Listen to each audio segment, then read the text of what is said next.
few feet of the river's bank, a few leaky boats drawn up on the mud, and made fast to the dwarf wall which skirted it, and here and there an oar or coil of rope appeared, at first, to indicate that the inhabitants of these miserable cottages pursued some avocation on the river, but a glance at the shattered and useless condition of the articles thus displayed would have led a passer-by, without much difficulty, to the conjecture that they were disposed there, rather for the preservation of appearances, than with any view to their being actually employed.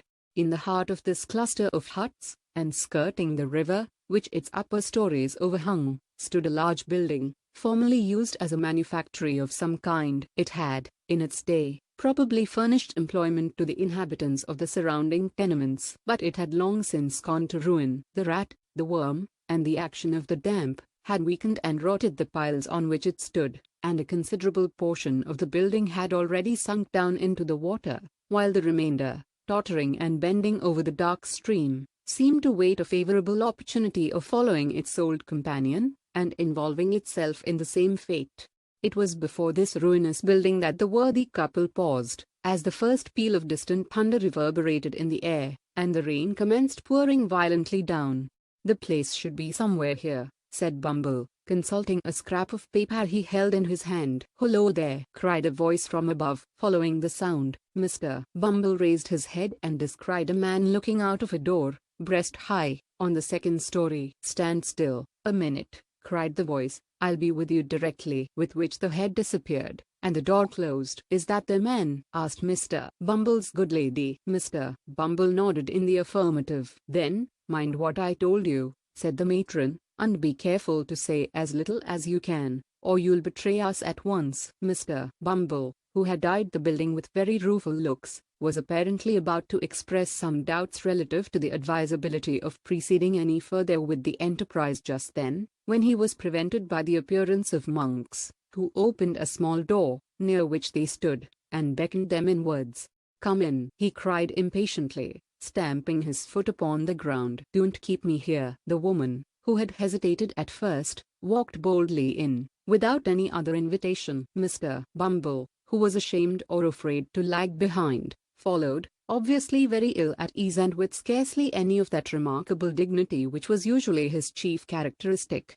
"What the devil made you stand lingering there, in the wet?" said Monks, turning round, and addressing Bumble, after he had bolted the door behind them. We were only cooling ourselves," stammered Bumble, looking apprehensively about him. "Cooling yourselves," retorted Monks. "Not all the rain that ever fell, or ever will fall, will put as much of hell's fire out as a man can carry about with him. You won't cool yourself so easily, don't think it." With this agreeable speech, Monks turned short upon the matron, and bent his gaze upon her, till even she, who was not easily cowed, was fain to withdraw her eyes, and turn them towards the ground.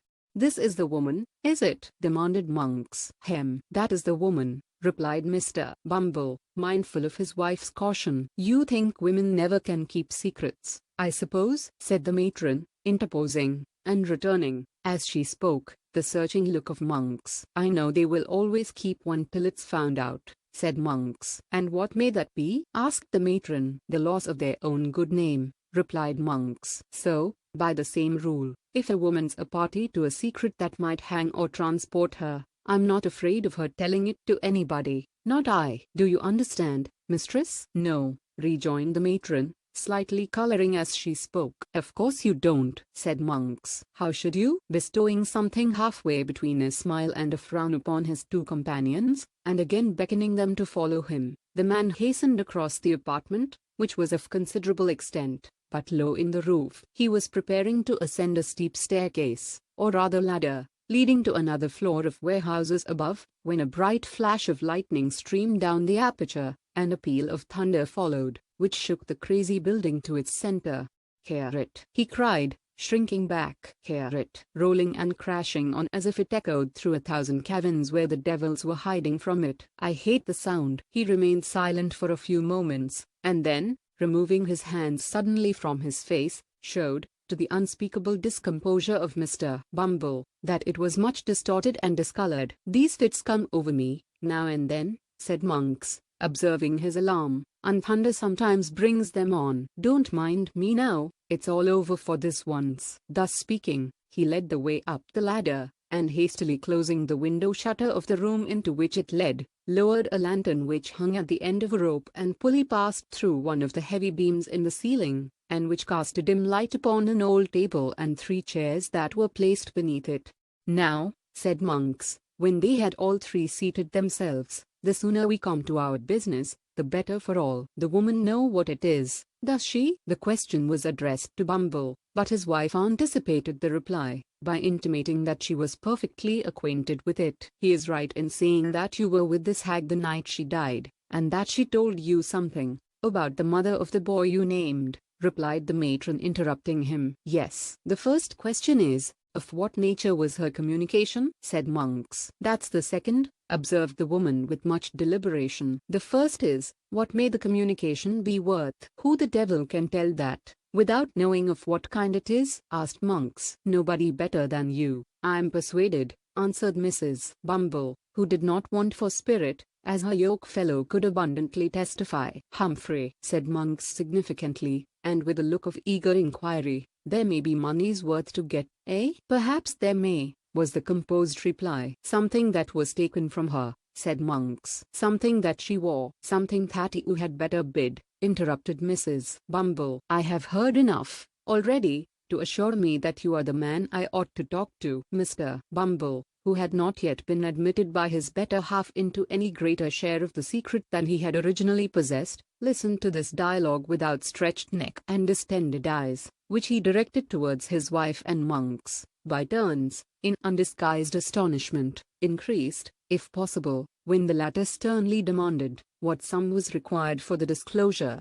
"What's it worth to you?" asked the woman, as collectedly as before. "It may be nothing. It may be £20, replied Monks. "Speak out, and let me know which." "Add £5 to the sum you have named." "Give me £25 in gold," said the woman, "and I'll tell you all I know." "Not before." £25, exclaimed Monks, drawing back. "I spoke as plainly as I could," replied Mrs. Bumble. "It's not a large sum, either." "Not a large sum for a paltry secret, that may be nothing when it's told," cried Monks impatiently, "and which has been lying dead for 12 years past or more." "Such matters keep well, and, like good wine, often double their value in course of time," answered the matron, still preserving the resolute indifference she had assumed. "As to lying dead, there are those who will lie dead for 12,000 years to come, or 12,000,000, for anything you or I know, who will tell strange tales at last." "What if I pay it for nothing?" asked Monks, hesitating. "You can easily take it away again," replied the matron. "I am but a woman, alone here, and unprotected." "Not alone,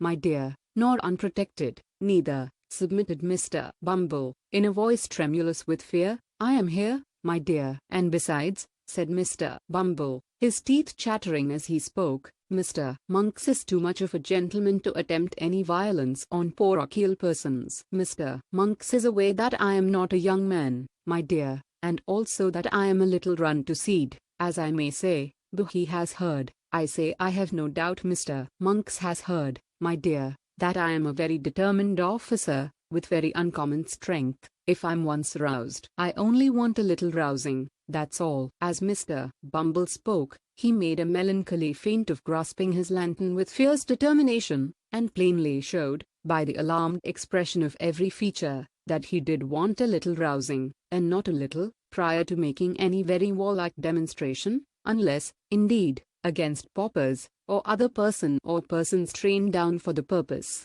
"You are a fool," said Mrs. Bumble, in reply, "and had better hold your tongue." "He had better have cut it out, before he came, if he can't speak in a lower tone," said Monks, grimly. "So, he's your husband, eh?" "He my husband," tittered the matron, parrying the question. "I thought as much, when you came in," rejoined Monks, marking the angry glance which the lady darted at her spouse as she spoke. "So much the better. I have less hesitation in dealing with two people, when I find that there's only one will between them. I'm in earnest. See here." He thrust his hand into a side pocket, and producing a canvas bag, told out 25 sovereigns on the table, and pushed them over to the woman.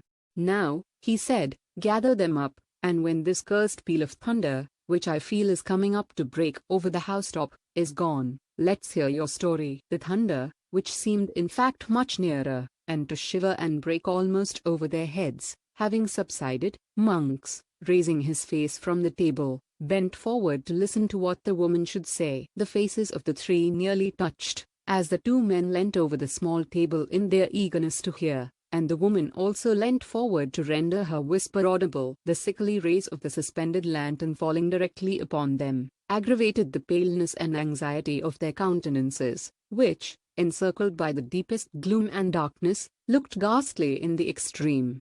"When this woman, that we called Old Sally, died," the matron began, "she and I were alone." "Was there no one by?" asked Monks, in the same hollow whisper. "No sick wretch or idiot in some other bed?" "No one who could hear, and might, by possibility, understand?" "Not a soul," replied the woman. "We were alone. I stood alone beside the body when death came over it." "Good," said Monks, regarding her attentively. "Go on." "She spoke of a young creature," resumed the matron, "who had brought a child into the world some years before, not merely in the same room, but in the same bed, in which she then lay dying." "Eh?" said Monks, with quivering lip, and glancing over his shoulder. "Blood. How things come about." "The child was the one you named to him last night," said the matron, nodding carelessly towards her husband. "The mother this nurse had robbed." "In life?" asked Monks. "In death," replied the woman, with something like a shudder. "She stole from the corpse, when it had hardly turned to one, that which the dead mother had prayed her,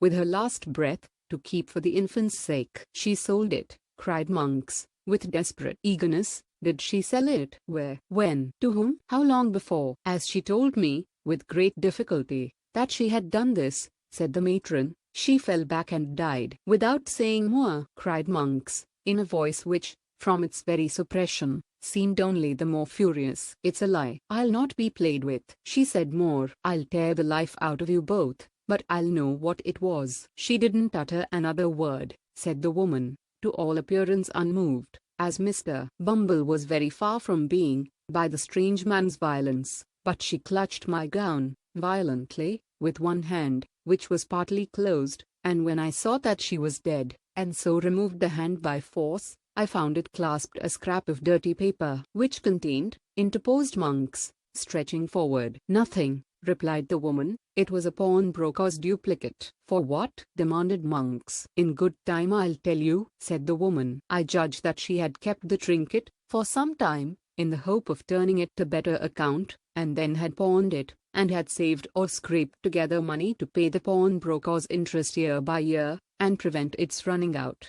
so that if anything came of it, it could still be redeemed. Nothing had come of it, and, as I tell you, she died with the scrap of paper, all worn and tattered, in her hand. The time was out in 2 days. I thought something might one day come of it too, and so redeemed the pledge." "Where is it now?" asked Monks quickly. "There," replied the woman, and, as if glad to be relieved of it, she hastily threw upon the table a small kit bag scarcely large enough for a French watch, which Monks, pouncing upon, tore open with trembling hands. It contained a little gold locket, in which were 2 locks of hair, and a plain gold wedding ring. "It has the word Agnes engraved on the inside," said the woman. "There is a blank left for the surname, and then follows the date, which is within a year before the child was born. I found out that." "And this is all?" said Monks, after a close and eager scrutiny of the contents of the little packet. "All," replied the woman. Mr. Bumble drew a long breath, as if he were glad to find that the story was over, and no mention made of taking the £25 back again, and now he took courage to wipe the perspiration which had been trickling over his nose, unchecked, during the whole of the previous dialogue. "I know nothing of the story, beyond what I can guess at," said his wife, addressing Monks, after a short silence, "and I want to know nothing, for it's safe or not. But I may ask you 2 questions, may I?" "You may ask," said Monks, with some show of surprise, "but whether I answer or not is another question." "Which makes 3, observed Mr. Bumble, essaying a stroke of facetiousness. "Is that what you expected to get from me?" demanded the matron. "It is," replied Monks. "The other question?" "What do you propose to do with it?" "Can it be used against me?" "Never," rejoined Monks. "Nor against me either. See here, but don't move a step forward. or your life is not worth a bulrush." With these words, he suddenly wheeled the table aside, and pulling an iron ring in the boarding, threw back a large trap-door which opened close at Mr. Bumble's feet, and caused that gentleman to retire several paces backward, with great precipitation. "Look down," said Monks, lowering the lantern into the gulf. "Don't fear me. I could have let you down, quietly enough, when you were seated over it,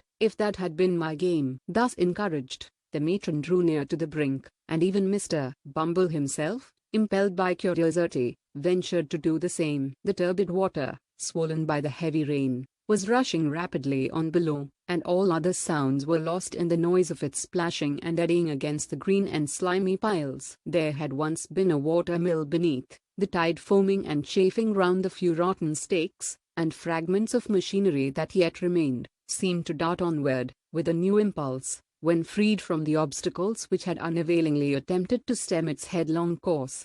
"If you flung a man's body down there, where would it be tomorrow morning?" said Monks, swinging the lantern to and fro in the dark. "Well, 12 miles down the river, and cut to pieces besides," replied Bumble, recoiling at the thought. Monks drew the little packet from his breast, where he had hurriedly thrust it, and tying it to a leaden weight, which had formed a part of some pulley, and was lying on the floor, dropped it into the stream. It fell straight, and true as a die, clove the water with a scarcely audible splash, and was gone. The three, looking into each other's faces, seemed to breathe more freely. "There," said Monks, closing the trap-door, which fell heavily back into its former position. "If the sea ever gives up its dead, as books say it will keep its gold and silver to itself, and that trash among it. We have nothing more to say, and may break up our pleasant party." "By all means," observed Mr. Bumble, with great alacrity. "You'll keep a quiet tongue in your head, will you?" said Monks,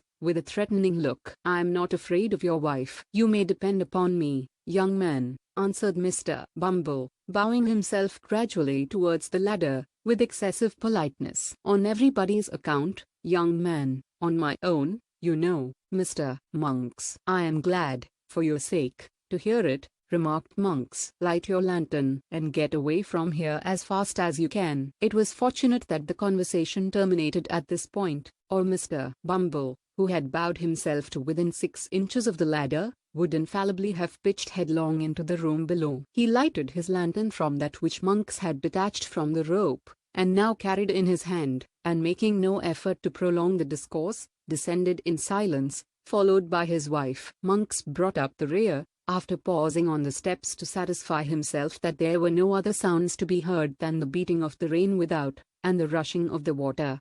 They traversed the lower room, slowly, and with caution, for Monks started at every shadow, and Mr. Bumble, holding his lantern a foot above the ground, walked not only with remarkable care, but with a marvellously light step for a gentleman of his figure, looking nervously about him for hidden trap-doors. The gate at which they had entered was softly unfastened and opened by Monks. Merely exchanging a nod with their mysterious acquaintance, the married couple emerged into the wet and darkness outside.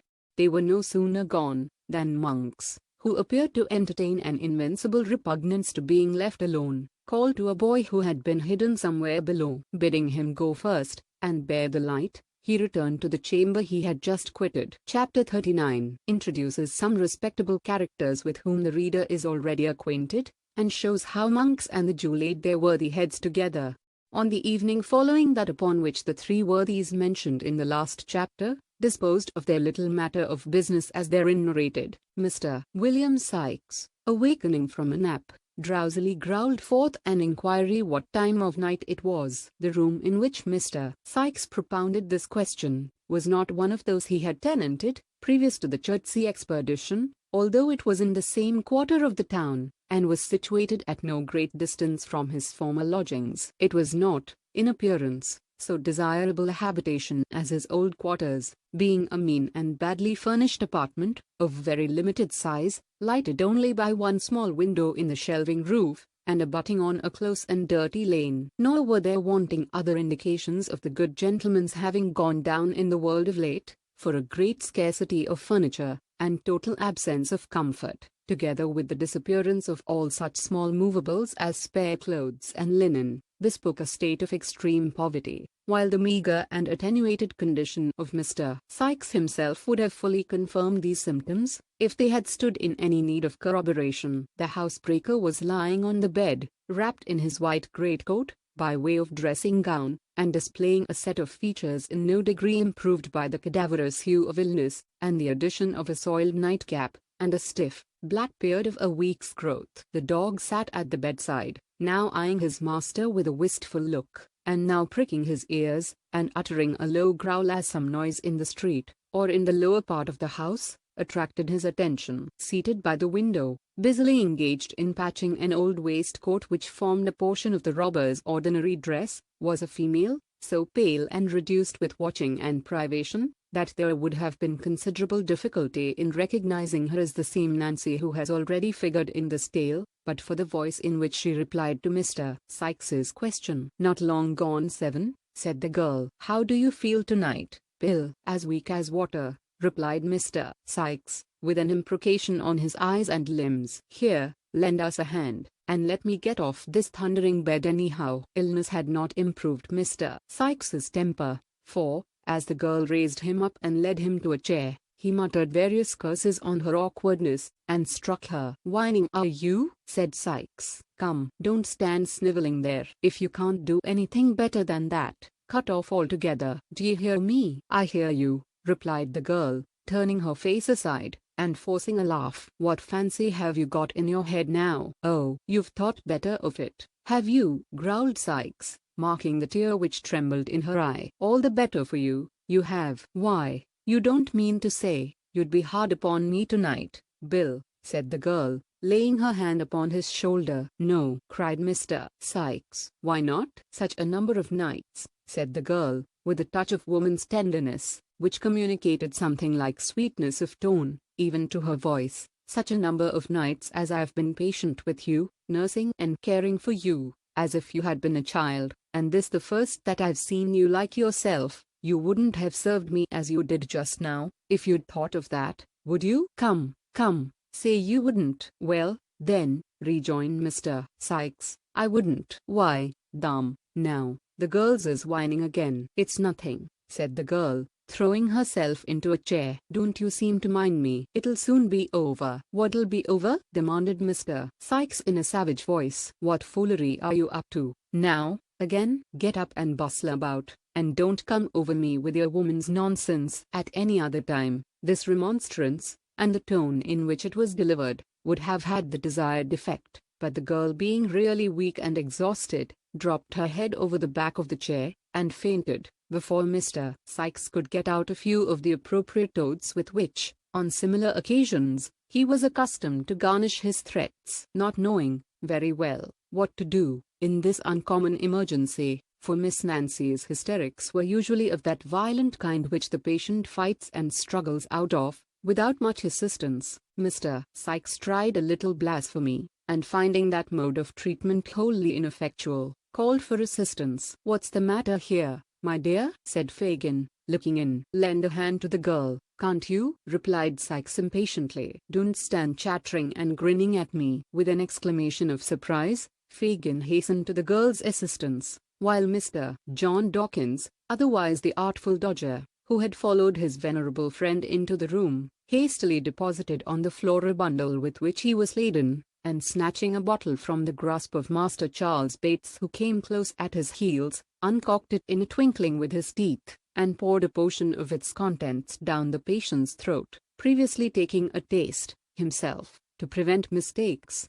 "Give her a whiff of fresh air with the bellows, Charlie," said Mr. Dawkins. "And you slap her hands, Fagin, while Bill undoes the petticoats." These united restoratives, administered with great energy, especially that department consigned to Master Bates, who appeared to consider his share in the proceedings a piece of unexampled pleasantry, were not long in producing the desired effect. The girl gradually recovered her senses, and, staggering to a chair by the bedside, hid her face upon the pillow, leaving Mr. Sikes to confront the newcomers, in some astonishment at their unlooked-for appearance. "Why, what evil wind has blowed you here?" he asked Fagin. "No evil wind at all, my dear, for evil winds blow nobody any good, and I've brought something good with me, that you'll be glad to see." "Dodger, my dear, open the bundle, and give Bill the little trifles that we spent all our money on this morning." In compliance with Mr. Fagin's request, the Artful untied this bundle,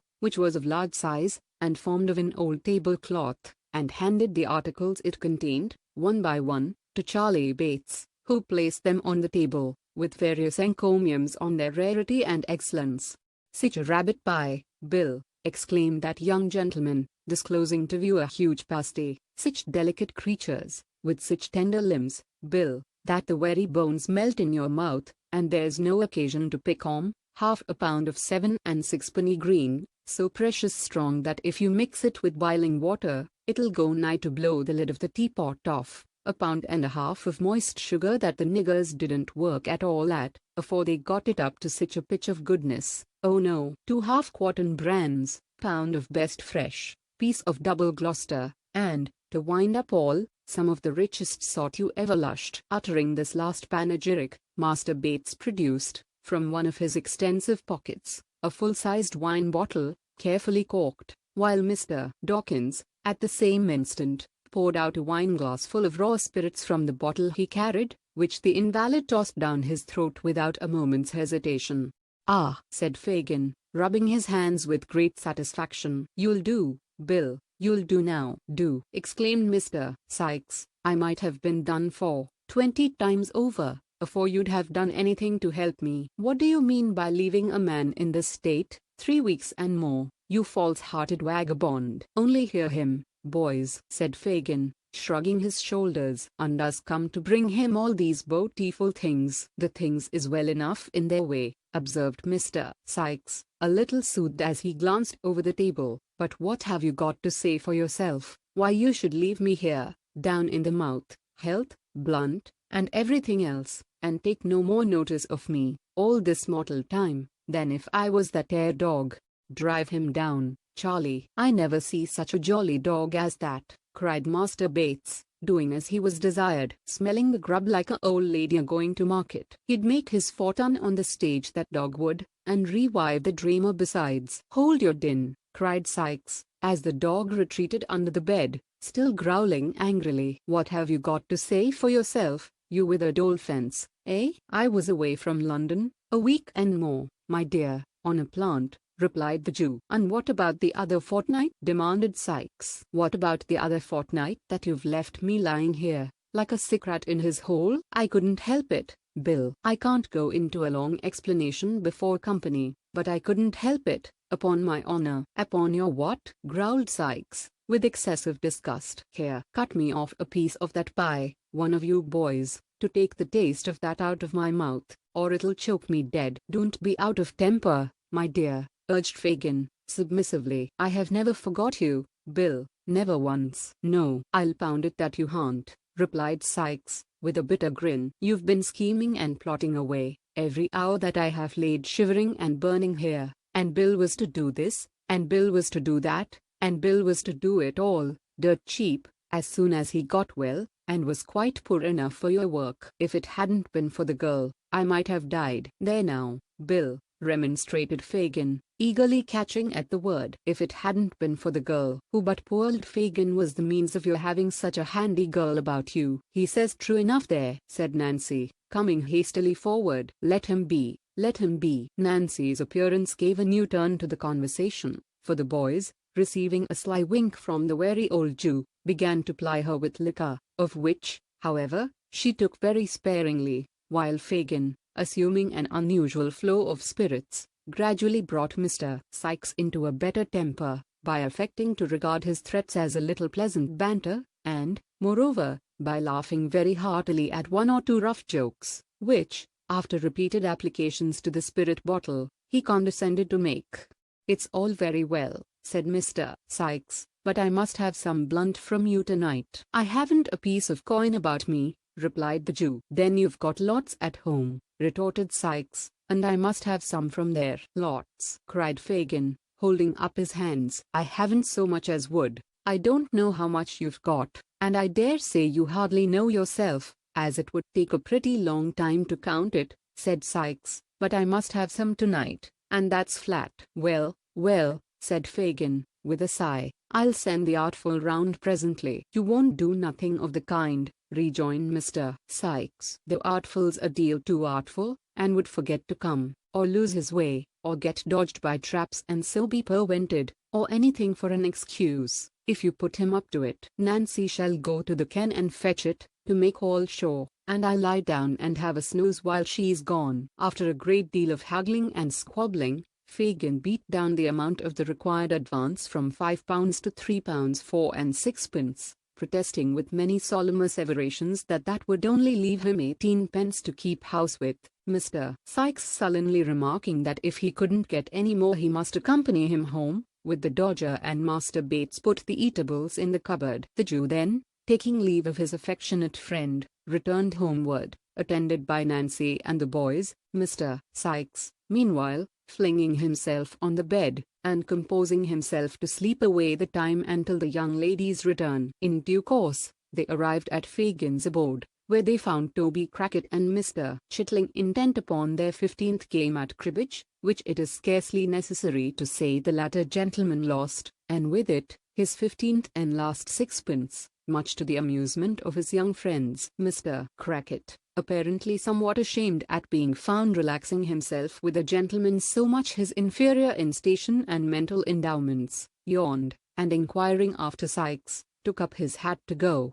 "Has nobody been, Toby?" asked Fagin. "Not a living leg," answered Mr. Crackit, pulling up his collar. "It's been as dull as swipes. You ought to stand something handsome, Fagin, to recompense me for keeping house so long. Damn, I'm as flat as a juryman, and should have gone to sleep, as fast as Newgate, if I hadn't had the good nature to amuse this youngster. Horrid dull, I'm blessed if I ain't." With these and other ejaculations of the same kind, Mr. Toby Crackit swept up his winnings, and crammed them into his waistcoat pocket with a haughty air, as though such small pieces of silver were wholly beneath the consideration of a man of his figure. This done, he swaggered out of the room, with so much elegance and gentility, that Mr. Chitling, bestowing numerous admiring glances on his legs and boots till they were out of sight, assured the company that he considered his acquaintance cheap at 15 sixpences an interview, and that he didn't value his losses the snap of his little finger. "What a rum chap you are, Tom," said Master Bates, highly amused by this declaration. "Not a bit of it," replied Mr. Chitling. "Am I, Fagin?" "A very clever fellow, my dear," said Fagin, patting him on the shoulder, and winking to his other pupils. "And Mr. Crackit is a heavy swell, aren't he, Fagin?" asked Tom. "No doubt at all of that, my dear. And it is a creditable thing to have his acquaintance, aren't it, Fagin?" pursued Tom. "Very much so, indeed, my dear. They're only jealous, Tom, because he won't give it to them." "Ah!" cried Tom, triumphantly, "that's where it is. He has cleaned me out. But I can go and earn some more, when I like, can't I, Fagin?" "To be sure you can, and the sooner you go the better, Tom, so make up your loss at once, and don't lose any more time." "Dodger, Charlie, it's time you were on the lay. Come, it's near 10, and nothing done yet." In obedience to this hint, the boys, nodding to Nancy, took up their hats, and left the room, the Dodger and his vivacious friend indulging, as they went, in many witticisms at the expense of Mr. Chitling, in whose conduct, it is but justice to say, there was nothing very conspicuous or peculiar, inasmuch as there are a great number of spirited young bloods upon town, who pay a much higher price than Mr. Chitling for being seen in good society, and a great number of fine gentlemen, composing the good society aforesaid, who established their reputation upon very much the same footing as Flash Toby Crackit. "Now," said Fagin, when they had left the room, "I'll go and get you that cash, Nancy. This is only the key of a little cupboard where I keep a few odd things the boys get, my dear. I never lock up my money, for I've got none to lock up, my dear. Ha, ha, ha. None to lock up. It's a poor trade, Nancy, and no thanks, but I'm fond of seeing the young people about me, and I bear it all. I bear it all." "Hush," he said, hastily concealing the key in his breast. "Who's that?" "Listen." The girl, who was sitting at the table with her arms folded, appeared in no way interested in the arrival, or to care whether the person, whoever he was, came or went, until the murmur of a man's voice reached her ears. The instant she caught the sound, she tore off her bonnet and shawl, with the rapidity of lightning, and thrust them under the table. The Jew, turning round immediately afterwards, she muttered a complaint of the heat, in a tone of languor that contrasted, very remarkably, with the extreme haste and violence of this action, which, however, had been unobserved by Fagin, who had his back towards her at the time. "Bah!" he whispered, as though nettled by the interruption. "It's the man I expected before. He's coming downstairs. Not a word about the money while he's here, Nance. He won't stop long. Not 10 minutes, my dear." Laying his skinny forefinger upon his lip, the Jew carried a candle to the door, as a man's step was heard upon the stairs without. He reached it, at the same moment as the visitor, who, coming hastily into the room, was close upon the girl before he observed her. "It was Monks." "Only one of my young people," said Fagin, observing that Monks drew back, on beholding a stranger. "Don't move, Nancy." The girl drew closer to the table, and glancing at Monks with an air of careless levity, withdrew her eyes, but as he turned towards Fagin, she stole another look, so keen and searching, and full of purpose, that if there had been any bystander to observe the change, he could hardly have believed the two looks to have proceeded from the same person. "Any news?" inquired Fagin. "Great." And good?" asked Fagin, hesitating as though he feared to vex the other man by being too sanguine. "Not bad, anyway," replied Monks with a smile. "I have been prompt enough this time. Let me have a word with you." The girl drew closer to the table, and made no offer to leave the room, although she could see that Monks was pointing to her. The Jew, perhaps fearing she might say something aloud about the money, if he endeavored to get rid of her, pointed upward, and took Monks out of the room. "Not that infernal hole we were in before," she could hear the man say as they went upstairs. Fagin laughed, and making some reply which did not reach her, seemed, by the creaking of the boards, to lead his companion to the second story. Before the sound of their footsteps had ceased to echo through the house, the girl had slipped off her shoes, and drawing her gown loosely over her head, and muffling her arms in it, stood at the door, listening with breathless interest. The moment the noise ceased, she glided from the room, ascended the stairs with incredible softness and silence, and was lost in the gloom above. The room remained deserted for a quarter of an hour or more. The girl glided back with the same unearthly tread, and, immediately afterwards, the two men were heard descending. Monks went at once into the street, and the Jew crawled upstairs again for the money. When he returned, the girl was adjusting her shawl and bonnet, as if preparing to be gone. "Why, Nance!" exclaimed the Jew, starting back as he put down the candle. "How pale you are!" "Pale!" echoed the girl, shading her eyes with her hands, as if to look steadily at him. "Quite horrible." "What have you been doing to yourself?" "Nothing that I know of, except sitting in this close place for I don't know how long and all," replied the girl carelessly. "Come, let me get back, that's a dear." With a sigh for every piece of money, Fagin told the amount into her hand. They parted without more conversation, merely interchanging a good night. When the girl got into the open street, she sat down upon a doorstep, and seemed, for a few moments, wholly bewildered and unable to pursue her way. Suddenly she arose, and hurrying on, in a direction quite opposite to that in which Sikes was awaiting her return, quickened her pace, until it gradually resolved into a violent run. After completely exhausting herself, she stopped to take breath, and, as if suddenly recollecting herself, and deploring her inability to do something she was bent upon, wrung her hands, and burst into tears. It might be that her tears relieved her, or that she felt the full hopelessness of her condition, but she turned back, and hurrying with nearly as great rapidity in the contrary direction, partly to recover lost time, and partly to keep pace with the violent current of her own thoughts, soon reached the dwelling where she had left the housebreaker. If she betrayed any agitation, when she presented herself to Mr. Sikes, he did not observe it, for merely inquiring if she had brought the money, and receiving a reply in the affirmative, he uttered a growl of satisfaction, and replacing his head upon the pillow, resumed the slumbers which her arrival had interrupted. It was fortunate for her that the possession of money occasioned him so much employment next day in the way of eating and drinking, and withal had so beneficial an effect in smoothing down the asperities of his temper, that he had neither time nor inclination to be very critical upon her behavior and deportment. That she had all the abstracted and nervous manner of one who is on the eve of some bold and hazardous step, which it has required no common struggle to resolve upon, would have been obvious to the lynx-eyed Fagin, who would most probably have taken the alarm at once, but Mr. Sikes, lacking the niceties of discrimination, and being troubled with no more subtle misgivings than those which resolved themselves into a dogged roughness of behavior towards everybody, and being, furthermore, in an unusually amiable condition, as has been already observed, saw nothing unusual in her demeanor, and indeed, troubled himself so little about her, that, had her agitation been far more perceptible than it was, it would have been very unlikely to have awakened his suspicions.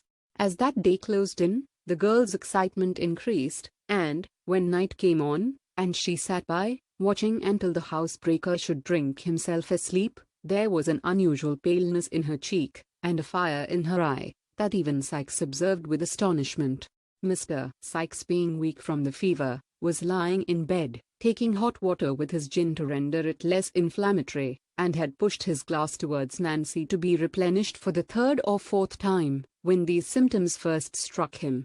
"Why, burn my body," said the man, raising himself on his hands as he stared the girl in the face. "You look like a corpse come to life again." "What's the matter?" "Matter," replied the girl. "Nothing." "What do you look at me so hard for?" "What foolery is this?" demanded Sikes, grasping her by the arm, and shaking her roughly. "What is it? What do you mean? What are you thinking of?" "Of many things, Bill," replied the girl, shivering, and as she did so, pressing her hands upon her eyes. "But, Lord, what odds in that?" The tone of forced gaiety in which the last words were spoken seemed to produce a deeper impression on Sikes than the wild and rigid look which had preceded them.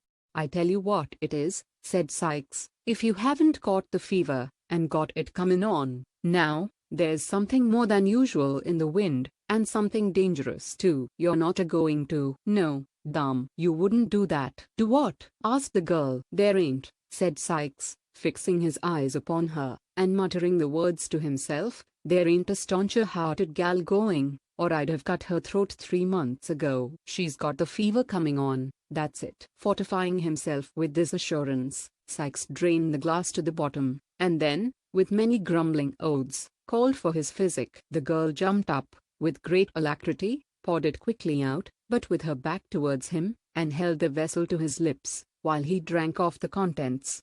"Now," said the robber, "come and sit aside of me, and put on your own face, or I'll alter it so that you won't know it again when you do want it." The girl obeyed. Sikes, locking her hand in his, fell back upon the pillow, turning his eyes upon her face. They closed, opened again, closed once more, again opened. He shifted his position restlessly, and, after dozing again, and again, for 2 or 3 minutes, and as often springing up with a look of terror, and gazing vacantly about him, was suddenly stricken, as it were, while in the very attitude of rising, into a deep and heavy sleep. The grasp of his hand relaxed, the upraised arm fell languidly by his side, and he lay like one in a profound trance. "The laudanum has taken effect at last," murmured the girl, as she rose from the bedside. "I may be too late, even now." She hastily dressed herself in her bonnet and shawl, looking fearfully round, from time to time, as if, despite the sleeping draught,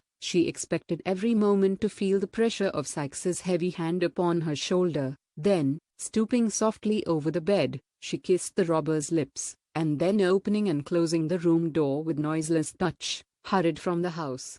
A watchman was crying 9:30, down a dark passage through which she had to pass, in gaining the main thoroughfare. "Has it long gone the half hour?" asked the girl. "It'll strike the hour in another quarter," said the man, raising his lantern to her face. "And I cannot get there in less than an hour or more," muttered Nancy, brushing swiftly past him, and gliding rapidly down the street. Many of the shops were already closing in the back lanes and avenues through which she tracked her way, in making from Spitalfields towards the West End of London. The clock struck 10, increasing her impatience. She tore along the narrow pavement, elbowing the passengers from side to side, and darting almost under the horses' heads, crossed crowded streets, where clusters of persons were eagerly watching their opportunity to do the like. "The woman is mad," said the people, turning to look after her as she rushed away. When she reached the more wealthy quarter of the town, the streets were comparatively deserted, and here her headlong progress excited a still greater curiosity in the stragglers whom she hurried past. Some quickened their pace behind, as though to see whither she was hastening at such an unusual rate, and a few made head upon her, and looked back, surprised at her undiminished speed, but they fell off one by one, and when she neared her place of destination, she was alone. It was a family hotel in a quiet but handsome street near Hyde Park. As the brilliant light of the lamp which burnt before its door guided her to the spot, the clock struck 11. She had loitered for a few paces as though irresolute, and making up her mind to advance, but the sound determined her, and she stepped into the hall. The porter's seat was vacant. She looked round with an air of incertitude, and advanced towards the stairs. "Now, young woman," said a smartly dressed female, looking out from a door behind her, "who do you want here?" "A lady who is stopping in this house," answered the girl. "A lady," was the reply, accompanied with a scornful look. "What lady?" "Miss Maylie," said Nancy. The young woman, who had by this time noted her appearance, replied only by a look of virtuous disdain, and summoned a man to answer her. To him, Nancy repeated her request. "What name am I to say?" asked the waiter. "It's of no use saying any," replied Nancy. "Nor business?" said the man. "No, nor that neither," rejoined the girl. "I must see the lady." "Come," said the man, pushing her towards the door. "None of this. Take yourself off." "I shall be carried out if I go," said the girl violently, "and I can make that a job that two of you won't like to do." "Isn't there anybody here," she said, looking round, "that will see a simple message carried for a poor wretch like me?" This appeal produced an effect on a good-tempered faced man cook, who with some of the other servants was looking on, and who stepped forward to interfere. "Take it up for her, Joe, can't you?" said this person. "What's the good?" replied the man. "You don't suppose the young lady will see such as her, do you?" This allusion to Nancy's doubtful character raised a vast quantity of chaste wrath in the bosoms of 4 housemaids, who remarked, with great fervor, that the creature was a disgrace to her sex, and strongly advocated her being thrown, ruthlessly, into the kennel. "Do what you like with me," said the girl, turning to the men again, "but do what I ask you first, and I ask you to give this message for God Almighty's sake." The soft-hearted cook added his intercession, and the result was that the man who had first appeared undertook its delivery. "What's it to be?" said the man, with one foot on the stairs. "That a young woman earnestly asks to speak to Miss Maylie alone," said Nancy, "and that if the lady will only hear the first word she has to say, she will know whether to hear her business, or to have her turned out of doors as an impostor." "I say," said the man, "you are coming it strong." "You give the message," said the girl firmly, "and let me hear the answer." The man ran upstairs. Nancy remained, pale and almost breathless, listening with quivering lip to the very audible expressions of scorn, of which the chaste housemaids were very prolific, and of which they became still more so, when the man returned, and said the young woman was to walk upstairs.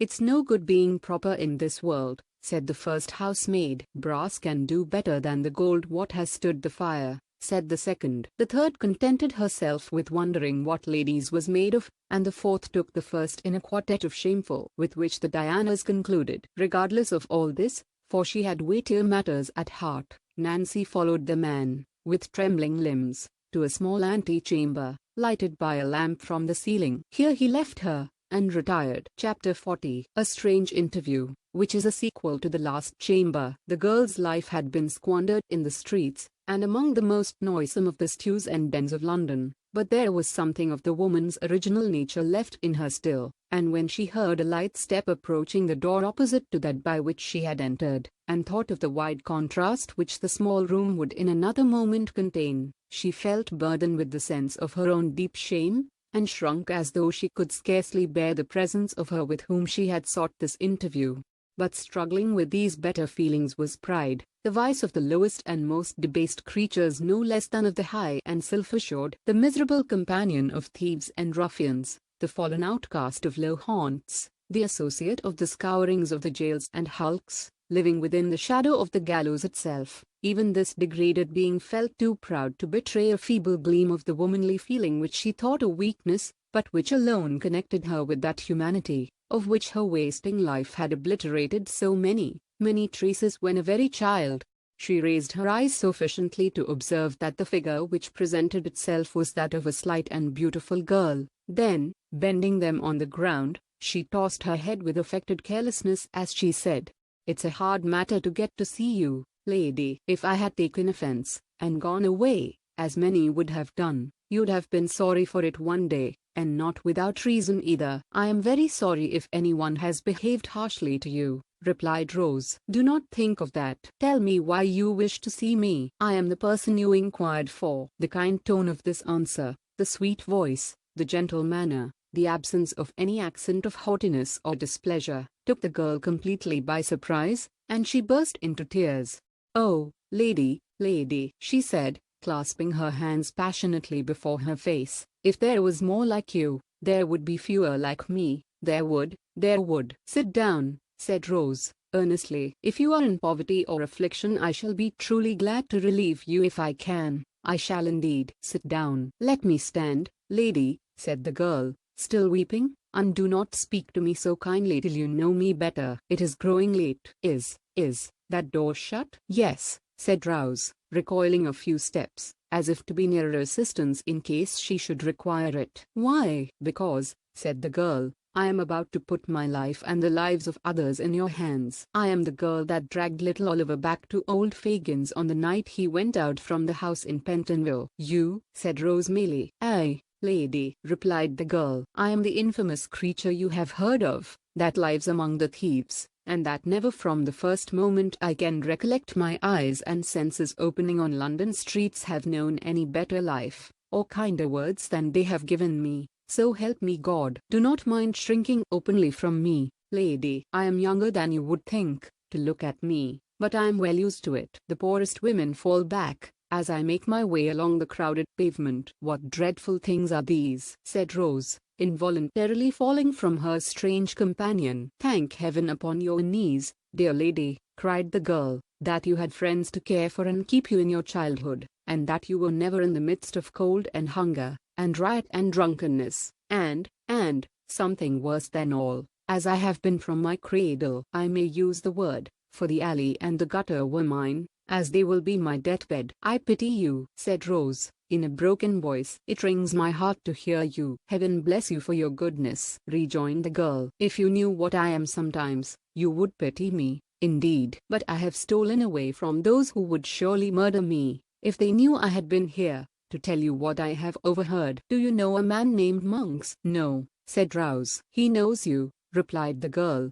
"and knew you were here, for it was by hearing him tell the place that I found you out." "I never heard the name," said Rose. "Then he goes by some mother amongst us," rejoined the girl, "which I more than thought before. Some time ago, and soon after Oliver was put into your house on the night of the robbery, I, suspecting this man, listened to a conversation held between him and Fagin in the dark. I found out, from what I heard, that Monks, the man I asked you about, you know." "Yes," said Rose, "I understand." "That Monks," pursued the girl, "had seen him accidentally with two of our boys on the day we first lost him, and had known him directly to be the same child that he was watching for, though I couldn't make out why. A bargain was struck with Fagin, that if Oliver was got back he should have a certain sum, and he was to have more for making him a thief, which this Monks wanted for some purpose of his own." "For what purpose?" asked Rose. "He caught sight of my shadow on the wall as I listened, in the hope of finding out," said the girl, "and there are not many people besides me that could have got out of their way in time to escape discovery. But I did, and I saw him no more till last night." "And what occurred then?" "I'll tell you, lady. Last night he came again. Again they went upstairs, and I, wrapping myself up so that my shadow would not betray me, again listened at the door. The first words I heard Monks say were these: 'So the only proofs of the boy's identity lie at the bottom of the river, and the old hag that received them from the mother is rotting in her coffin.' They laughed, and talked of his success in doing this, and Monks, talking on about the boy, and getting very wild, said that though he had got the young devil's money safely now, he'd rather have had it the other way, for, what a game it would have been to have brought down the boast of the father's will, by driving him through every jail in town, and then hauling him up for some capital felony which Fagin could easily manage, after having made a good profit of him besides." "What is all this?" said Rose. "The truth,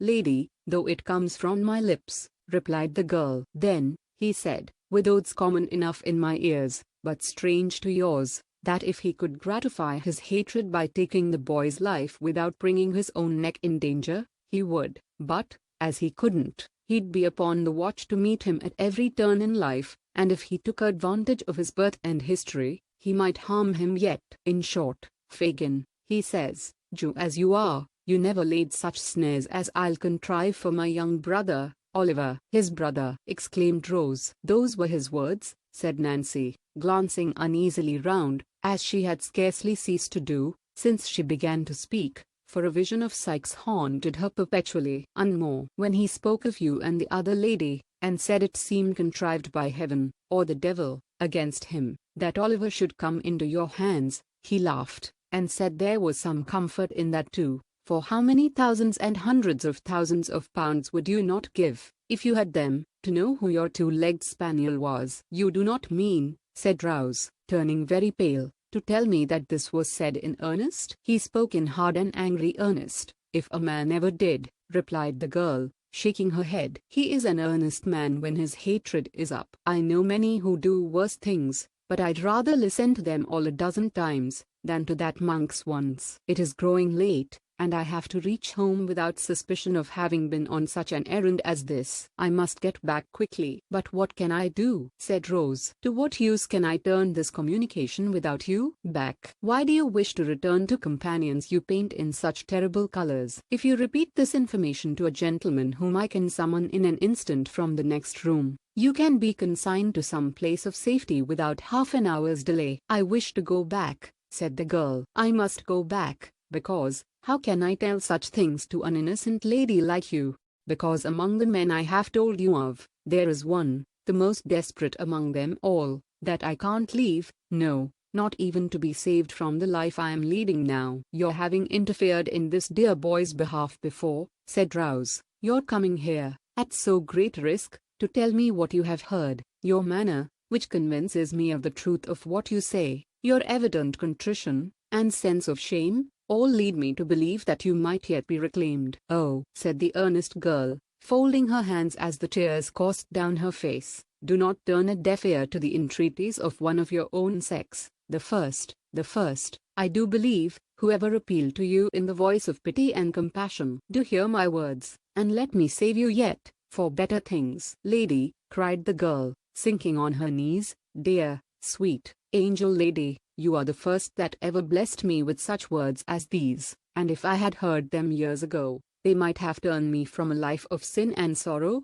but it is too late, it is too late. It is never too late, said Rose, for penitence and atonement. It is, cried the girl, writhing in agony of her mind, I cannot leave him now. I could not be his death. Why should you be? Asked Rose. Nothing could save him, cried the girl. If I told others what I have told you, and led to their being taken, he would be sure to die. He is the boldest, and has been so cruel. Is it possible, cried Rose, that for such a man as this, you can resign every future hope, and the certainty of immediate rescue? It is madness. I don't know what it is, answered the girl. I only know that it is so, and not with me alone, but with hundreds of others as bad and wretched as myself. I must go back. Whether it is God's wrath for the wrong I have done, I do not know, but I am drawn back to him through every suffering and ill usage, and I should be, I believe, if I knew that I was to die by his hand at last. What am I to do? Said Rose. I should not let you depart from me thus. You should, lady, and I know you will, rejoined the girl, rising. You will not stop my going because I have trusted in your goodness, and forced no promise from you, as I might have done. Of what use, then, is the communication you have made? Said Rose. This mystery must be investigated, or how will its disclosure to me benefit Oliver, whom you are anxious to serve? You must have some kind gentleman about you that will hear it as a secret, and advise you what to do, rejoined the girl. But where can I find you again when it is necessary? Asked Rose. I do not seek to know where these dreadful people live, but where will you be walking or passing at any settled period from this time? Will you promise me that you will have my secret strictly kept, and come alone, or with the only other person that knows it, and that I shall not be watched or followed? Asked the girl. I promise you solemnly, answered Rose. Every Sunday night, from 11 until the clock strikes 12, said the girl without hesitation, I will walk on London Bridge if I am alive. Stay another moment, interposed Rose, as the girl moved hurriedly towards the door. Think once again on your own condition, and the opportunity you have of escaping from it. You have a claim on me, not only as the voluntary bearer of this intelligence, but as a woman lost almost beyond redemption. Will you return to this gang of robbers, and to this man, when a word can save you? What fascination is it that can take you back, and make you cling to wickedness and misery? Oh, is there no chord in your heart that I can touch? Is there nothing left, to which I can appeal against this terrible infatuation? When ladies as young, and good, and beautiful as you are, replied the girl steadily, give away your hearts, love will carry you all lengths, even such as you, who have home, friends, other admirers, everything, to fill them. When such as I, who have no certain roof but the coffin lid, and no friend in sickness or death but the hospital nurse, set our rotten hearts on any man, and let him fill the place that has been a blank through all our wretched lives, who can hope to cure us? Pity us, lady, pity us for having only one feeling of the woman left, and for having that turned, by a heavy judgment, from a comfort and a pride, into a new means of violence and suffering. You will, said Rose, after a pause, take some money from me, which may enable you to live without dishonesty, at all events until we meet again. Not a penny, replied the girl,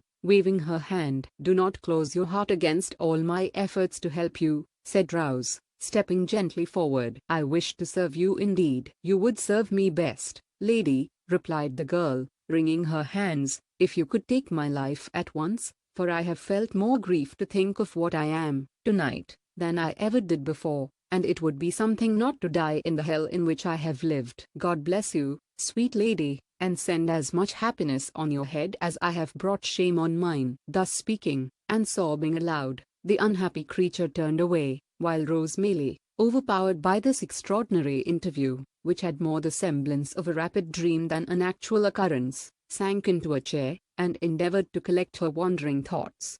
Chapter 41, containing fresh discoveries, and showing that surprises, like misfortunes, seldom come alone. Her situation was, indeed, one of no common trial and difficulty. While she felt the most eager and burning desire to penetrate the mystery in which Oliver's history was enveloped, she could not but hold sacred the confidence which the miserable woman with whom she had just conversed, had reposed in her, as a young and guileless girl. Her words and manner had touched Rose Maylie's heart, and, mingled with her love for her young charge, and scarcely less intense in its truth and fervor, was her fond wish to win the outcast back to repentance and hope. They purposed remaining in London only 3 days, prior to departing for some weeks to a distant part of the coast. It was now midnight of the first day. What course of action could she determine upon, which could be adopted in 48 hours? Or how could she postpone the journey without exciting suspicion? Mr. Losberne was with them, and would be for the next 2 days, but Rose was too well acquainted with the excellent gentleman's impetuosity, and foresaw too clearly the wrath with which, in the first explosion of his indignation, he would regard the instrument of Oliver's recapture, to trust him with the secret, when her representations in the girl's behalf could be seconded by no experienced person. These were all reasons for the greatest caution and most circumspect behavior in communicating it to Mrs. Maylie, whose first impulse would infallibly be to hold a conference with the worthy doctor on the subject. As to resorting to any legal adviser, even if she had known how to do so, it was scarcely to be thought of, for the same reason. Once the thought occurred to her of seeking assistance from Harry, but this awakened the recollection of their last parting, and it seemed unworthy of her to call him back, when, the tears rose to her eyes as she pursued this train of reflection, he might have by this time learned to forget her, and to be happier away. Disturbed by these different reflections, inclining now to one course and then to another, and again recoiling from all, as each successive consideration presented itself to her mind, Rose passed a sleepless and anxious night. After more communing with herself next day, she arrived at the desperate conclusion of consulting Harry. If it be painful to him, she thought, to come back here, how painful it will be to me. But perhaps he will not come. He may write, or he may come himself, and studiously abstain from meeting me. He did when he went away. I hardly thought he would, but it was better for us both. And here Rose dropped the pen, and turned away, as though the very paper which was to be her messenger should not see her weep. She had taken up the same pen, and laid it down again 50 times, and had considered and reconsidered the first line of her letter without writing the first word, when Oliver,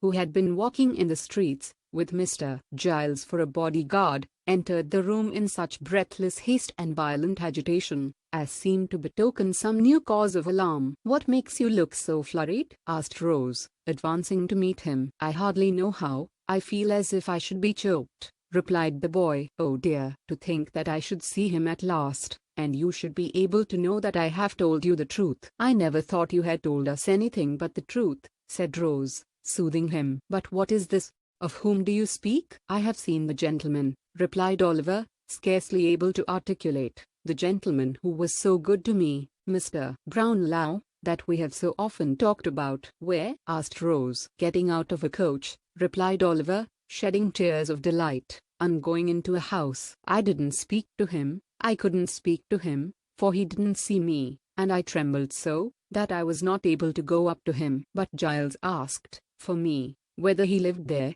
and they said he did." "Look here," said Oliver, opening a scrap of paper, "here it is, here's where he lives. I'm going there directly." "Oh, dear me, what shall I do when I come to see him and hear him speak again?" With her attention not a little distracted by these and a great many other incoherent exclamations of joy, Rose read the address, which was Craven Street, in the Strand. She very soon determined upon turning the discovery to account. "Quick," she said, "tell them to fetch a hackney coach, and be ready to go with me. I will take you there directly, without a minute's loss of time. I will only tell my aunt that we are going out for an hour, and be ready as soon as you are." Oliver needed no prompting to dispatch, and in little more than 5 minutes they were on their way to Craven Street. When they arrived there, Rose left Oliver in the coach, under pretence of preparing the old gentleman to receive him, and sending up her card by the servant, requested to see Mr. Brownlow on very pressing business. The servant soon returned, to beg that she would walk upstairs, and following him into an upper room, Miss Maylie was presented to an elderly gentleman of benevolent appearance, in a bottle green coat. At no great distance from whom, was seated another old gentleman, in nankeen breeches and gaiters, who did not look particularly benevolent, and who was sitting with his hands clasped on the top of a thick stick, and his chin propped thereupon. "Dear me," said the gentleman, in the bottle green coat, hastily rising with great politeness, "I beg your pardon, young lady, I imagined it was some importunate person who, I beg you will excuse me." "Be seated, pray." "Mr. Brownlow, I believe, sir," said Rose, glancing from the other gentleman to the one who had spoken. "That is my name," said the old gentleman. "This is my friend, Mr. Grimwig." "Grimwig, will you leave us for a few minutes?" "I believe," interposed Miss Maylie, "that at this period of our interview, I need not give that gentleman the trouble of going away. If I am correctly informed, he is cognizant of the business on which I wish to speak to you." Mr. Brownlow inclined his head. Mr. Grimwig, who had made one very stiff bow, and risen from his chair, made another very stiff bow, and dropped into it again. "I shall surprise you very much, I have no doubt," said Rose, naturally embarrassed, "but you once showed great benevolence and goodness to a very dear young friend of mine, and I am sure you will take an interest in hearing of him again." "Indeed," said Mr. Brownlow. "Oliver Twist you knew him as," replied Rose. The words no sooner escaped her lips, than Mr. Grimwig, who had been affecting to dip into a large book that lay on the table, upset it with a great crash, and falling back in his chair, discharged from his features every expression but one of unmitigated wonder, and indulged in a prolonged and vacant stare. Then, as if ashamed of having betrayed so much emotion, he jerked himself, as it were, by a convulsion into his former attitude, and looking out straight before him emitted a long deep whistle, which seemed, at last, not to be discharged on empty air, but to die away in the innermost recesses of his stomach. Mr. Brownlow was no less surprised, although his astonishment was not expressed in the same eccentric manner. He drew his chair nearer to Miss Maylie's, and said, "Do me the favor, my dear young lady, to leave entirely out of the question that goodness and benevolence of which you speak, and of which nobody else knows anything, and if you have it in your power to produce any evidence which will alter the unfavorable opinion I was once induced to entertain of that poor child, in heaven's name put me in possession of it. A bad one. I'll eat my head if he is not a bad one, growled Mr. Grimwig, speaking by some ventriloquial power, without moving a muscle of his face. He is a child of a noble nature and a warm heart, said Rose, coloring, and that power which has thought fit to try him beyond his years, has planted in his breast affections and feelings which would do honor to many who have numbered his days 6 times over. I'm only 61, said Mr. Grimwig, with the same rigid face. And, as the devil's in it if this Oliver is not 12 years old at least, I don't see the application of that remark. Do not heed my friend, Miss Maylie, said Mr. Brownlow. He does not mean what he says. Yes, he does, growled Mr. Grimwig. No, he does not, said Mr. Brownlow, obviously rising in wrath as he spoke. He'll eat his head, if he doesn't, growled Mr. Grimwig. He would deserve to have it knocked off, if he does, said Mr. Brownlow. And he'd uncommonly like to see any man offer to do it, responded Mr. Grimwig, knocking his stick upon the floor. Having gone thus far, the 2 old gentlemen severally took snuff, and afterwards shook hands, according to their invariable custom. Now, Miss Maylie, said Mr. Brownlow, to return to the subject in which your humanity is so much interested, will you let me know what intelligence you have of this poor child, allowing me to promise that I exhausted every means in my power of discovering him, and that since I have been absent from this country, my first impression that he had imposed upon me, and had been persuaded by his former associates to rob me, has been considerably shaken. Rose, who had had time to collect her thoughts, at once related, in a few natural words, all that had befallen Oliver since he left Mr. Brownlow's house, reserving Nancy's information for that gentleman's private ear, and concluding with the assurance that his only sorrow, for some months past, had been not being able to meet with his former benefactor and friend. Thank God, said the old gentleman. This is great happiness to me, great happiness. But you have not told me where he is now, Miss Maylie. You must pardon my finding fault with you, but why not have brought him? He is waiting in a coach at the door, replied Rose. At this door, cried the old gentleman, with which he hurried out of the room, down the stairs, up the coach steps, and into the coach, without another word. When the room door closed behind him, Mr. Grimwig lifted up his head, and converting one of the hind legs of his chair into a pivot, described 3 distinct circles with the assistance of his stick and the table, sitting in it all the time. After performing this evolution, he rose and limped as fast as he could up and down the room at least 12 times, and then stopping suddenly before Rose, kissed her without the slightest preface. Hush, he said, as the young lady rose in some alarm at this unusual proceeding. Don't be afraid. I'm old enough to be your grandfather. You're a sweet girl. I like you. Here they are. In fact, as he threw himself at one dexterous dive into his former seat, Mr. Brownlow returned, accompanied by Oliver, whom Mr. Grimwig received very graciously, and if the gratification of that moment had been the only reward for all her anxiety and care in Oliver's behalf, Rose Maylie would have been well repaid. There is somebody else who should not be forgotten, by the by, said Mr. Brownlow, ringing the bell. Send Mrs. Bedwin here, if you please. The old housekeeper answered the summons with all dispatch, and dropping a curtsy at the door, waited for orders. Why, you get blinder every day, Bedwin, said Mr. Brownlow, rather testily. Well, that I do, sir, replied the old lady. People's eyes, at my time of life, don't improve with age, sir. I could have told you that, rejoined Mr. Brownlow, but put on your glasses, and see if you can't find out what you were wanted for. Will you? The old lady began to rummage in her pocket for her spectacles. But Oliver's patience was not proof against this new trial, and yielding to his first impulse, he sprang into her arms. God be good to me, cried the old lady, embracing him. It is my innocent boy. My dear old nurse, cried Oliver. He would come back, I knew he would,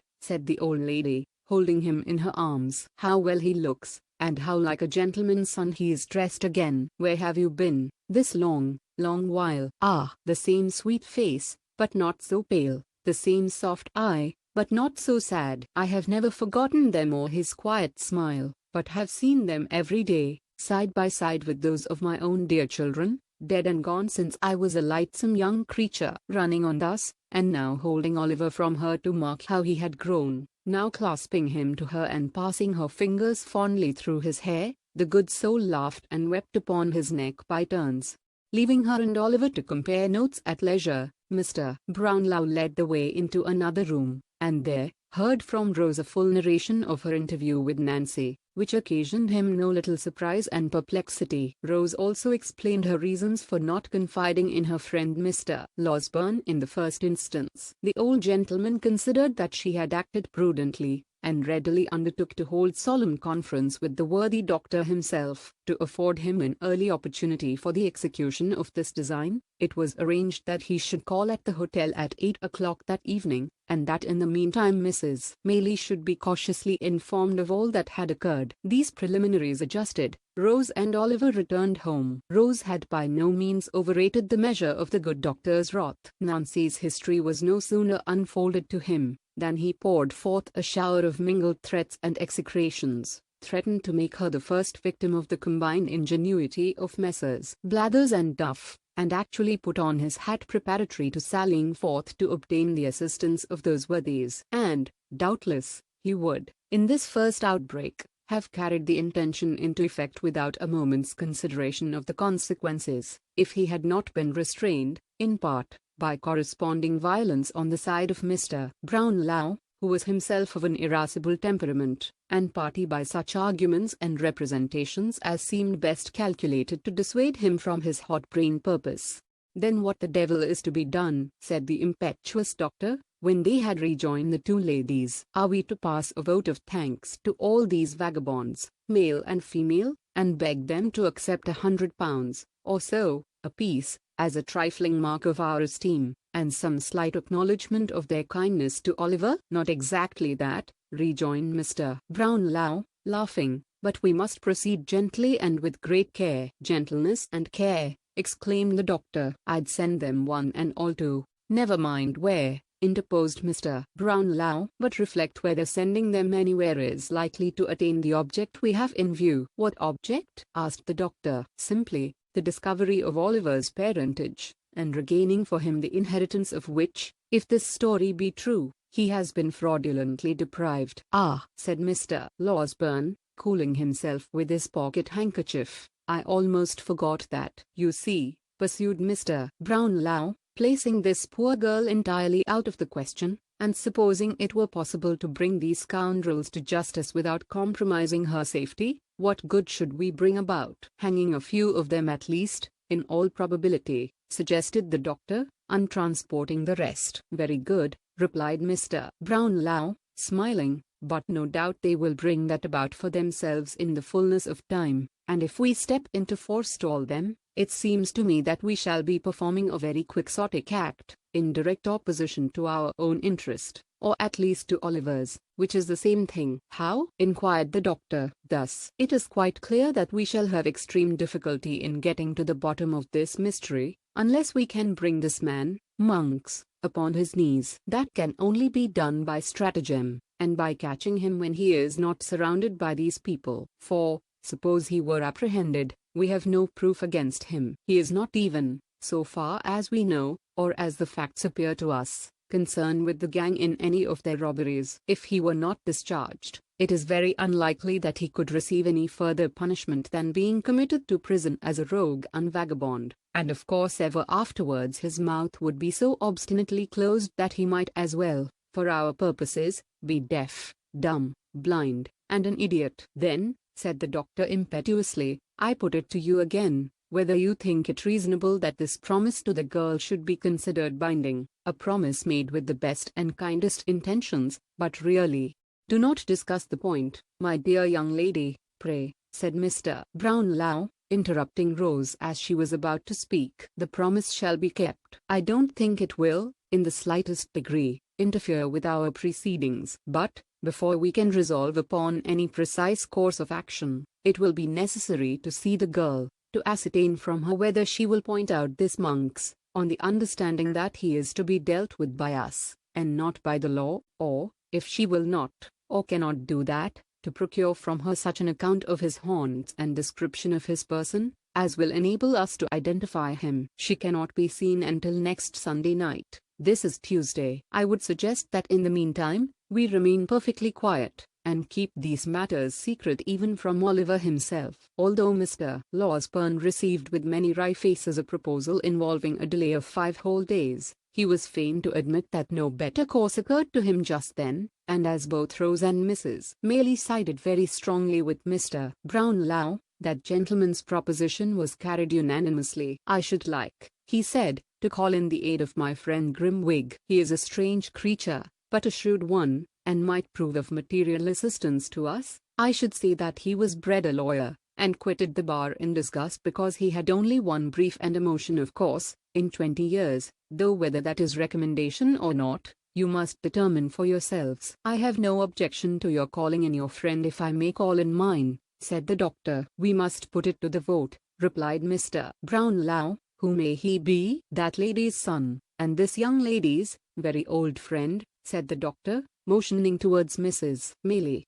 and concluding with an expressive glance at her niece. Rose blushed deeply, but she did not make any audible objection to this motion. Possibly she felt in a hopeless minority, and Harry Maylie and Mr. Grimwig were accordingly added to the committee. "We stay in town, of course," said Mrs. Maylie, "while there remains the slightest prospect of prosecuting this inquiry with a chance of success. I will spare neither trouble nor expense in behalf of the object in which we are all so deeply interested, and I am content to remain here, if it be for 12 months, so long as you assure me that any hope remains." "Good," rejoined Mr. Brownlow, "and as I see on the faces about me a disposition to inquire how it happened that I was not in the way to corroborate Oliver's tale, and had so suddenly left the kingdom, let me stipulate that I shall be asked no questions until such time as I may deem it expedient to forestall them by telling my own story. Believe me, I make this request with good reason, for I might otherwise excite hopes destined never to be realized, and only increase difficulties and disappointments already quite numerous enough. Come, supper has been announced, and young Oliver, who is all alone in the next room, will have begun to think,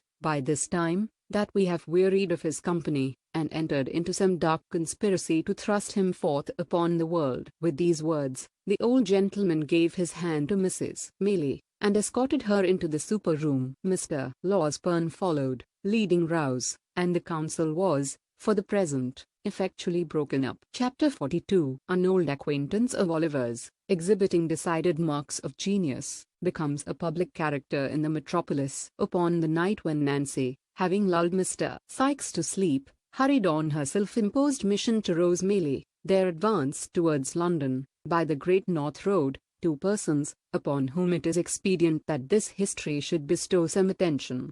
They were a man and woman, or perhaps they would be better described as a male and female, for the former was one of those long-limbed, knock-kneed, shambling, bony people, to whom it is difficult to assign any precise age, looking as they do, when they are yet boys, like undergrown men, and when they are almost men, like overgrown boys. The woman was young, but of a robust and hardy make, as she need have been to bear the weight of the heavy bundle which was strapped to her back. Her companion was not encumbered with much luggage, as there merely dangled from a stick which he carried over his shoulder, a small parcel wrapped in a common handkerchief, and apparently light enough. This circumstance, added to the length of his legs, which were of unusual extent, enabled him with much ease to keep some half-dozen paces in advance of his companion, to whom he occasionally turned with an impatient jerk of the head, as if reproaching her tardiness, and urging her to greater exertion. Thus, they had toiled along the dusty road, taking little heed of any object within sight, save when they stepped aside to allow a wider passage for the mail coaches which were whirling out of town, until they passed through Highgate Archway, when the foremost traveller stopped and called impatiently to his companion. "Come on, can't you? What a lazy bones you are, Charlotte." "It's a heavy load, I can tell you," said the female, coming up, almost breathless with fatigue. "Heavy? What are you talking about? What are you made for?" rejoined the male traveller, changing his own little bundle as he spoke, to the other shoulder. "Oh, there you are, resting again. Well, if you ain't enough to tire anybody's patience out, I don't know what is." "Is it much farther?" asked the woman, resting herself against a bank, and looking up with the perspiration streaming from her face. "Much farther." "You're as good as there," said the long-legged tramper, pointing out before him. "Look there, those are the lights of London." "They're a good 2 mile off, at least," said the woman despondingly. "Never mind whether they're 2 mile off, or 20, said Noah Claypole, for he it was, "but get up and come on, or I'll kick yer, and so I give yer notice." As Noah's red nose grew redder with anger, and as he crossed the road while speaking, as if fully prepared to put his threat into execution, the woman rose without any further remark, and trudged onward by his side. "Where do you mean to stop for the night, Noah?" she asked, after they had walked a few hundred yards. "How should I know?" replied Noah, whose temper had been considerably impaired by walking. "Near, I hope," said Charlotte. "No, not near," replied Mr. Claypole. "There, not near, so don't think it." "Why not?" "When I tell you that I don't mean to do a thing, that's enough, without any why or because either," replied Mr. Claypole with dignity. "Well, you needn't be so cross," said his companion. "A pretty thing it would be, wouldn't it, to go and stop at the very first public house outside the town, so that Sowerberry, if he come up after us, might poke in his old nose, and have us taken back in a cart with handcuffs on," said Mr. Claypole in a jeering tone. "No, I shall go and lose myself among the narrowest streets I can find, and not stop till we come to the very out-of-the-wayest house I can set eyes on. Cod, yer may thanks your stars I've got ahead, for if we hadn't gone, at first, the wrong road a purpose, and come back across country, yer'd have been locked up hard and fast a week ago, my lady, and serve yer right for being a fool." "I know I ain't as cunning as you are," replied Charlotte, "but don't put all the blame on me, and say I should have been locked up. You would have been if I had been. Anyway, yer took the money from the till." "Yer know yer did," said Mr. Claypole. "I took it for you, Noah, dear," rejoined Charlotte. "Did I keep it?" asked Mr. Claypole. "No, you trusted in me, and let me carry it like a dear, and so you are," said the lady, chucking him under the chin, and drawing her arm through his. This was indeed the case, but as it was not Mr. Claypole's habit to repose a blind and foolish confidence in anybody, it should be observed, in justice to that gentleman, that he had trusted Charlotte to this extent, in order that, if they were pursued, the money might be found on her, which would leave him an opportunity of asserting his innocence of any theft, and would greatly facilitate his chances of escape. Of course, he entered at this juncture into no explanation of his motives, and they walked on very lovingly together. In pursuance of this cautious plan, Mr. Claypole went on, without halting, until he arrived at the Angel at Islington, where he wisely judged, from the crowd of passengers and numbers of vehicles, that London began in earnest. Just pausing to observe which appeared the most crowded streets, and consequently the most to be avoided, he crossed into St. John's Road, and was soon deep in the obscurity of the intricate and dirty ways, which, lying between Gray's Inn Lane and Smithfield, render that part of the town one of the lowest and worst that improvement has left in the midst of London. Through these streets, Noah Claypole walked, dragging Charlotte after him, now stepping into the kennel to embrace at a glance the whole external character of some small public house, now jogging on again, as some fancied appearance induced him to believe it too public for his purpose. At length, he stopped in front of one, more humble in appearance and more dirty than any he had yet seen, and, having crossed over and surveyed it from the opposite pavement, graciously announced his intention of putting up there, for the night. "So give us the bundle," said Noah, unstrapping it from the woman's shoulders, and slinging it over his own, "and don't yer speak, except when yer spoke to." "What's the name of the house?" "Thr. 3 what?" "Cripples," said Charlotte. "3 Cripples," repeated Noah, "under very good sign too. Now, then, keep close at my heels, and come along." With these injunctions, he pushed the rattling door with his shoulder, and entered the house, followed by his companion. There was nobody in the bar but a young Jew, who, with his 2 elbows on the counter, was reading a dirty newspaper. He stared very hard at Noah, and Noah stared very hard at him. If Noah had been attired in his charity boy's dress, there might have been some reason for the Jew opening his eyes so wide, but as he had discarded the coat and badge, and wore a short smock frock over his leathers. There seemed no particular reason for his appearance exciting so much attention in a public house. "Is this the Three Cripples?" asked Noah. "That is the name of this is," replied the Jew. "A gentleman we met on the road, coming up from the country, recommended us here," said Noah, nudging Charlotte, perhaps to call her attention to this most ingenious device for attracting respect, and perhaps to warn her to betray no surprise. "We want to sleep here tonight." "Certes you cad," said Barney, who was the attendant sprite, "but I lied quire. Show us the tap, and give us a bit of cold meat and a drop of beer while you're inquiring, will you?" said Noah. Barney complied by ushering them into a small back room, and setting the required viands before them, having done which, he informed the travellers that they could be lodged that night, and left the amiable couple to their refreshment. Now, this back room was immediately behind the bar, and some steps lower, so that any person connected with the house, undrawing a small curtain which concealed a single pane of glass fixed in the wall of the last named apartment, about 5 feet from its flooring, could not only look down upon any guests in the back room without any great hazard of being observed, the glass being in a dark angle of the wall, between which and a large upright beam the observer had to thrust himself, but could, by applying his ear to the partition, ascertain with tolerable distinctness their subject of conversation. The landlord of the house had not withdrawn his eye from this place of espial for 5 minutes, and Barney had only just returned from making the communication above related, when Fagin, in the course of his evening's business, came into the bar to inquire after some of his young pupils. "Hush," said Barney, "strangers at the next roob." "Strangers," repeated the old man in a whisper. "Ah, ad rabudes too," added Barney. "Frob the country, but something in your way, or a be staked." Fagin appeared to receive this communication with great interest. Mounting a stool, he cautiously applied his eye to the pane of glass, from which secret post he could see Mr. Claypole taking cold beef from the dish, and porter from the pot, and administering homeopathic doses of both to Charlotte, who sat patiently by, eating and drinking at his pleasure.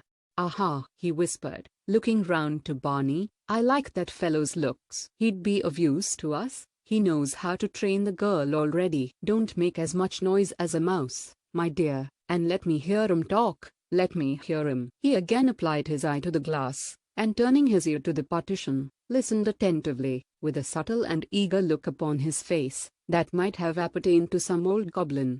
"So I mean to be a gentleman," said Mr. Claypole, kicking out his legs, and continuing a conversation, the commencement of which Fagin had arrived too late to hear. "No more jolly old coffins, Charlotte, but a gentleman's life for me, and, if you like, you shall be a lady." "I should like that well enough, dear," replied Charlotte, "but tills ain't to be emptied every day, and people to get clear off after it." "Tills be blowed," said Mr. Claypole, "there's more things besides tills to be emptied." "What do you mean?" asked his companion. "Pockets, women's ridicules, houses, mail coaches, banks," said Mr. Claypole, rising with the porter. "But you can't do all that, dear," said Charlotte. "I shall look out to get into company with them as can," replied Noah. "They'll be able to make us useful some way or another." "Why, you yourself are worth 50 women. I never see such a precious sly and deceitful creature as yer can be when I let yer." "Law, how nice it is to hear yer say so," exclaimed Charlotte,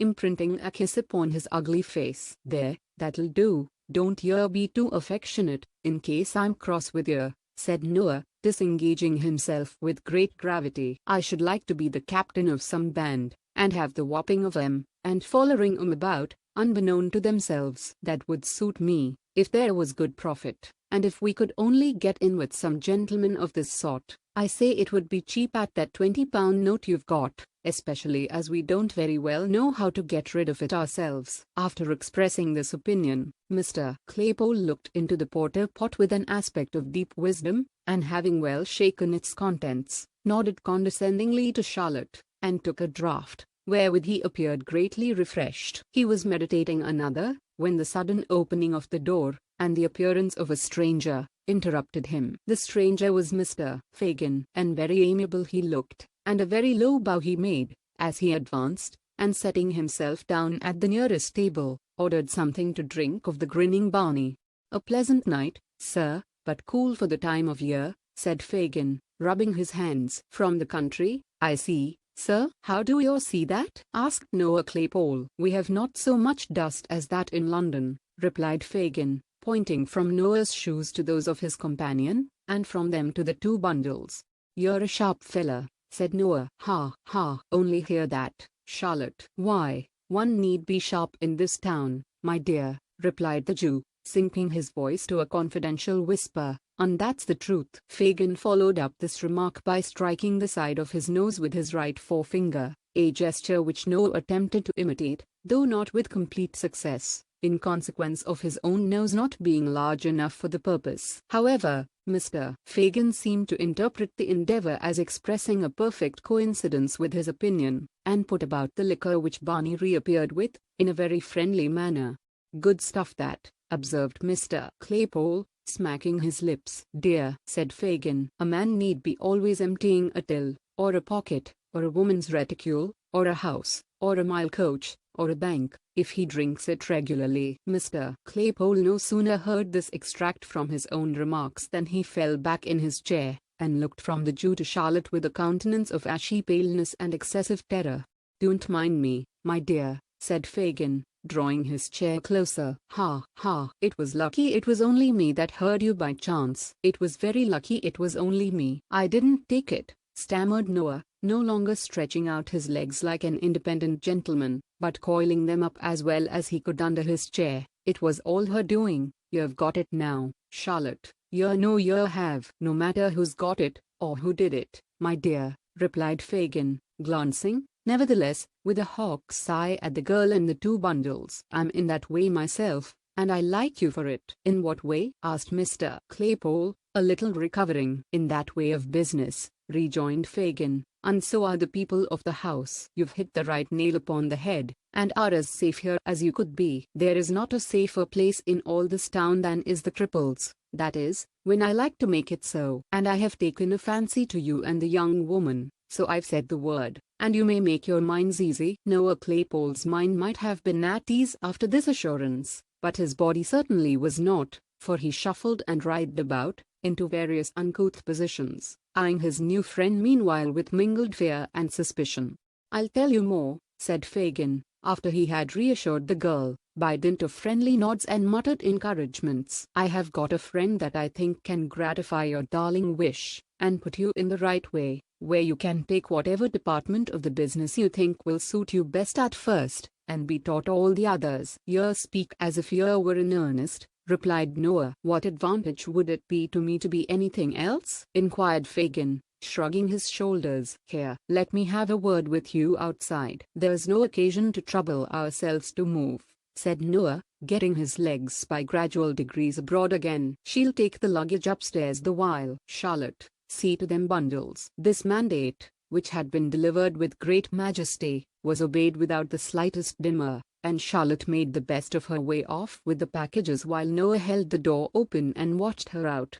She's kept tolerably well under, ain't she? He asked as he resumed his seat, in the tone of a keeper who had tamed some wild animal. Quite perfect, rejoined Fagin, clapping him on the shoulder. You are a genius, my dear. Why, I suppose if I wasn't, I shouldn't be here, replied Noah. But, I say, she'll be back if you lose time. Now, what do you think? Said Fagin. If you was to like my friend, could you do better than join him? Is he in a good way of business? That's where it is, responded Noah, winking one of his little eyes. The top of the tree, employs a power of hands, has the very best society in the profession. Regular town matters? Asked Mr. Claypole. Not a countryman among them, and I don't think he'd take you, even on my recommendation, if he didn't run rather short of assistance just now, replied Fagin.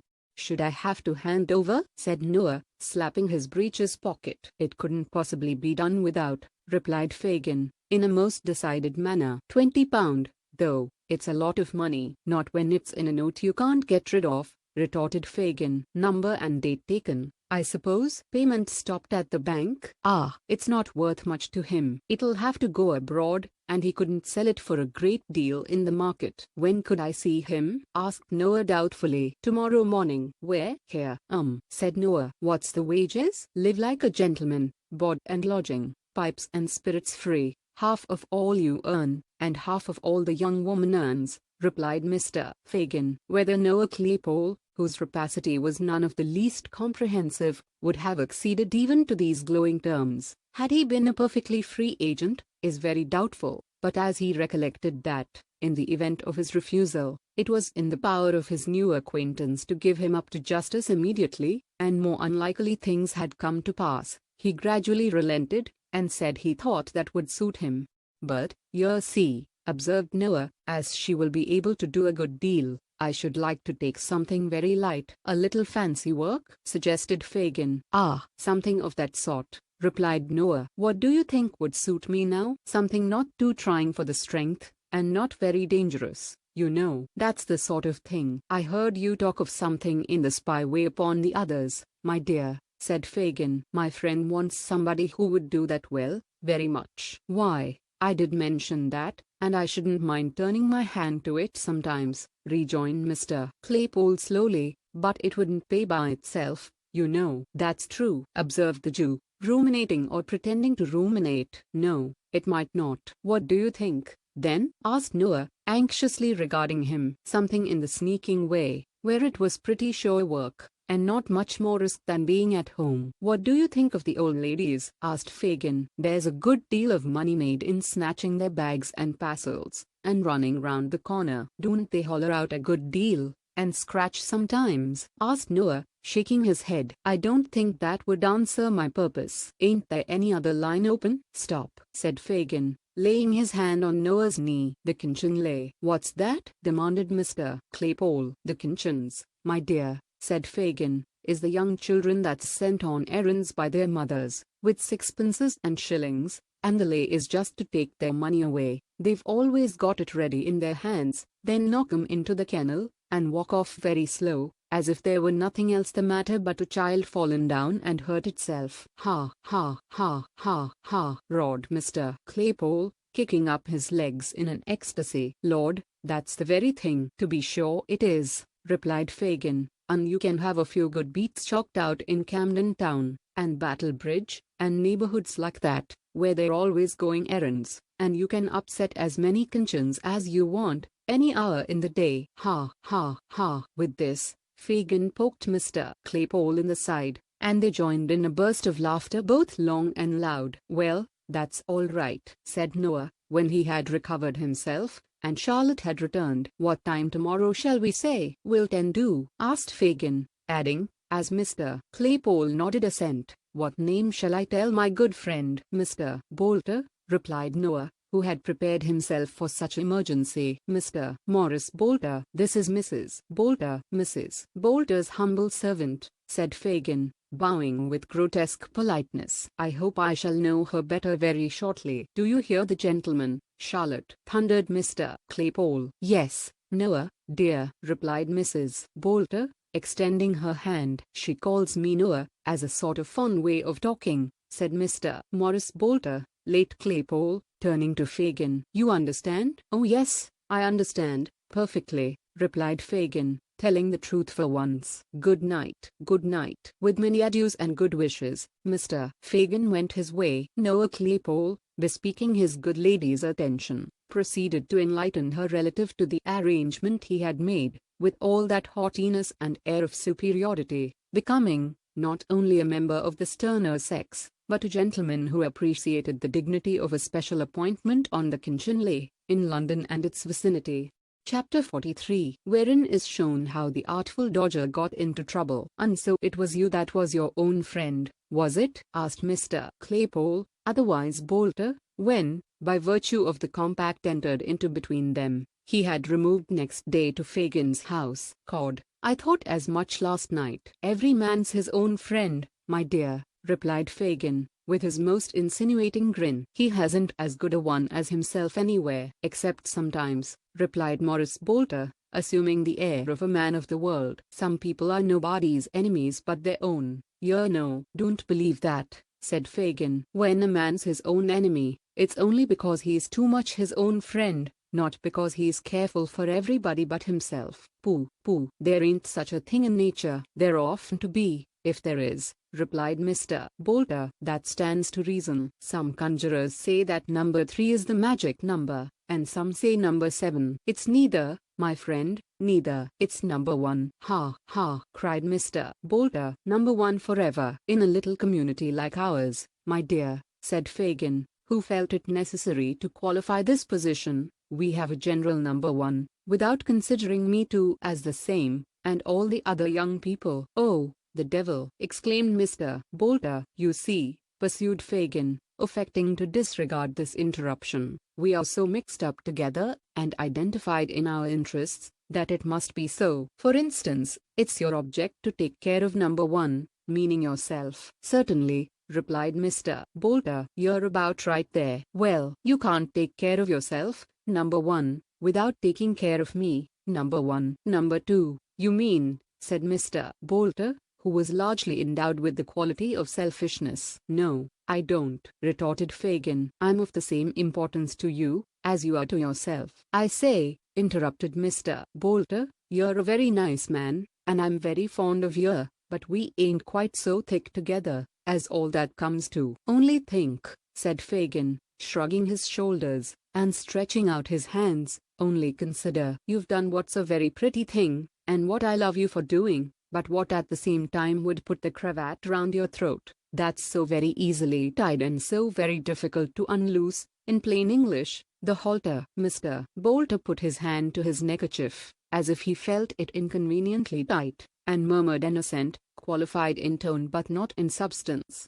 The gallows, continued Fagin, the gallows, my dear, is an ugly finger-post, which points out a very short and sharp turning that has stopped many a bold fellow's career on the broad highway. To keep in the easy road, and keep it at a distance, is object number 1 with you. Of course it is, replied Mr. Bolter. What do you talk about such things for? Only to show you my meaning clearly, said the Jew, raising his eyebrows. To be able to do that, you depend upon me. To keep my little business all snug, I depend upon you. The first is your number 1, the second my number 1. The more you value your number 1, the more careful you must be of mine. So we come at last to what I told you at first, that a regard for number 1 holds us all together, and must do so, unless we would all go to pieces in company. That's true, rejoined Mr. Bolter, thoughtfully. Oh, you're a cunning old codger. Mr. Fagin saw, with delight, that this tribute to his powers was no mere compliment, but that he had really impressed his recruit with a sense of his wily genius, which it was most important that he should entertain in the outset of their acquaintance. To strengthen an impression so desirable and useful,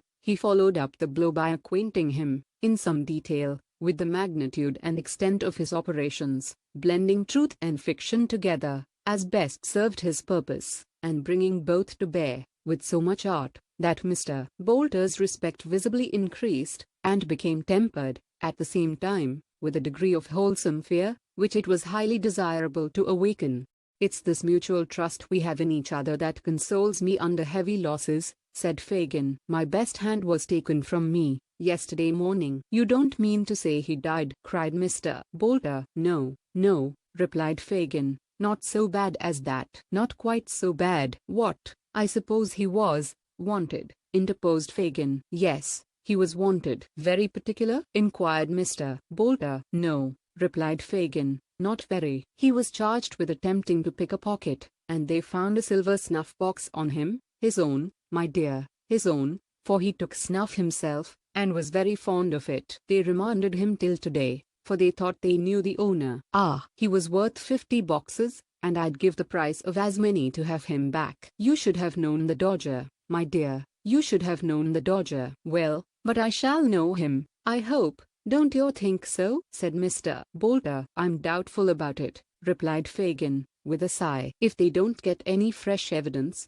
it'll only be a summary conviction, and we shall have him back again after 6 weeks or so. But, if they do, it's a case of lagging. They know what a clever lad he is. He'll be a lifer. They'll make the artful nothing less than a lifer. What do you mean by lagging and a lifer? Demanded Mr. Bolter. What's the good of talking in that way to me? Why don't you speak so as I can understand you? Fagin was about to translate these mysterious expressions into the vulgar tongue, and, being interpreted, Mr. Bolter would have been informed that they represented that combination of words, transportation for life, when the dialogue was cut short by the entry of Master Bates, with his hands in his breeches pockets, and his face twisted into a look of semi-comical woe.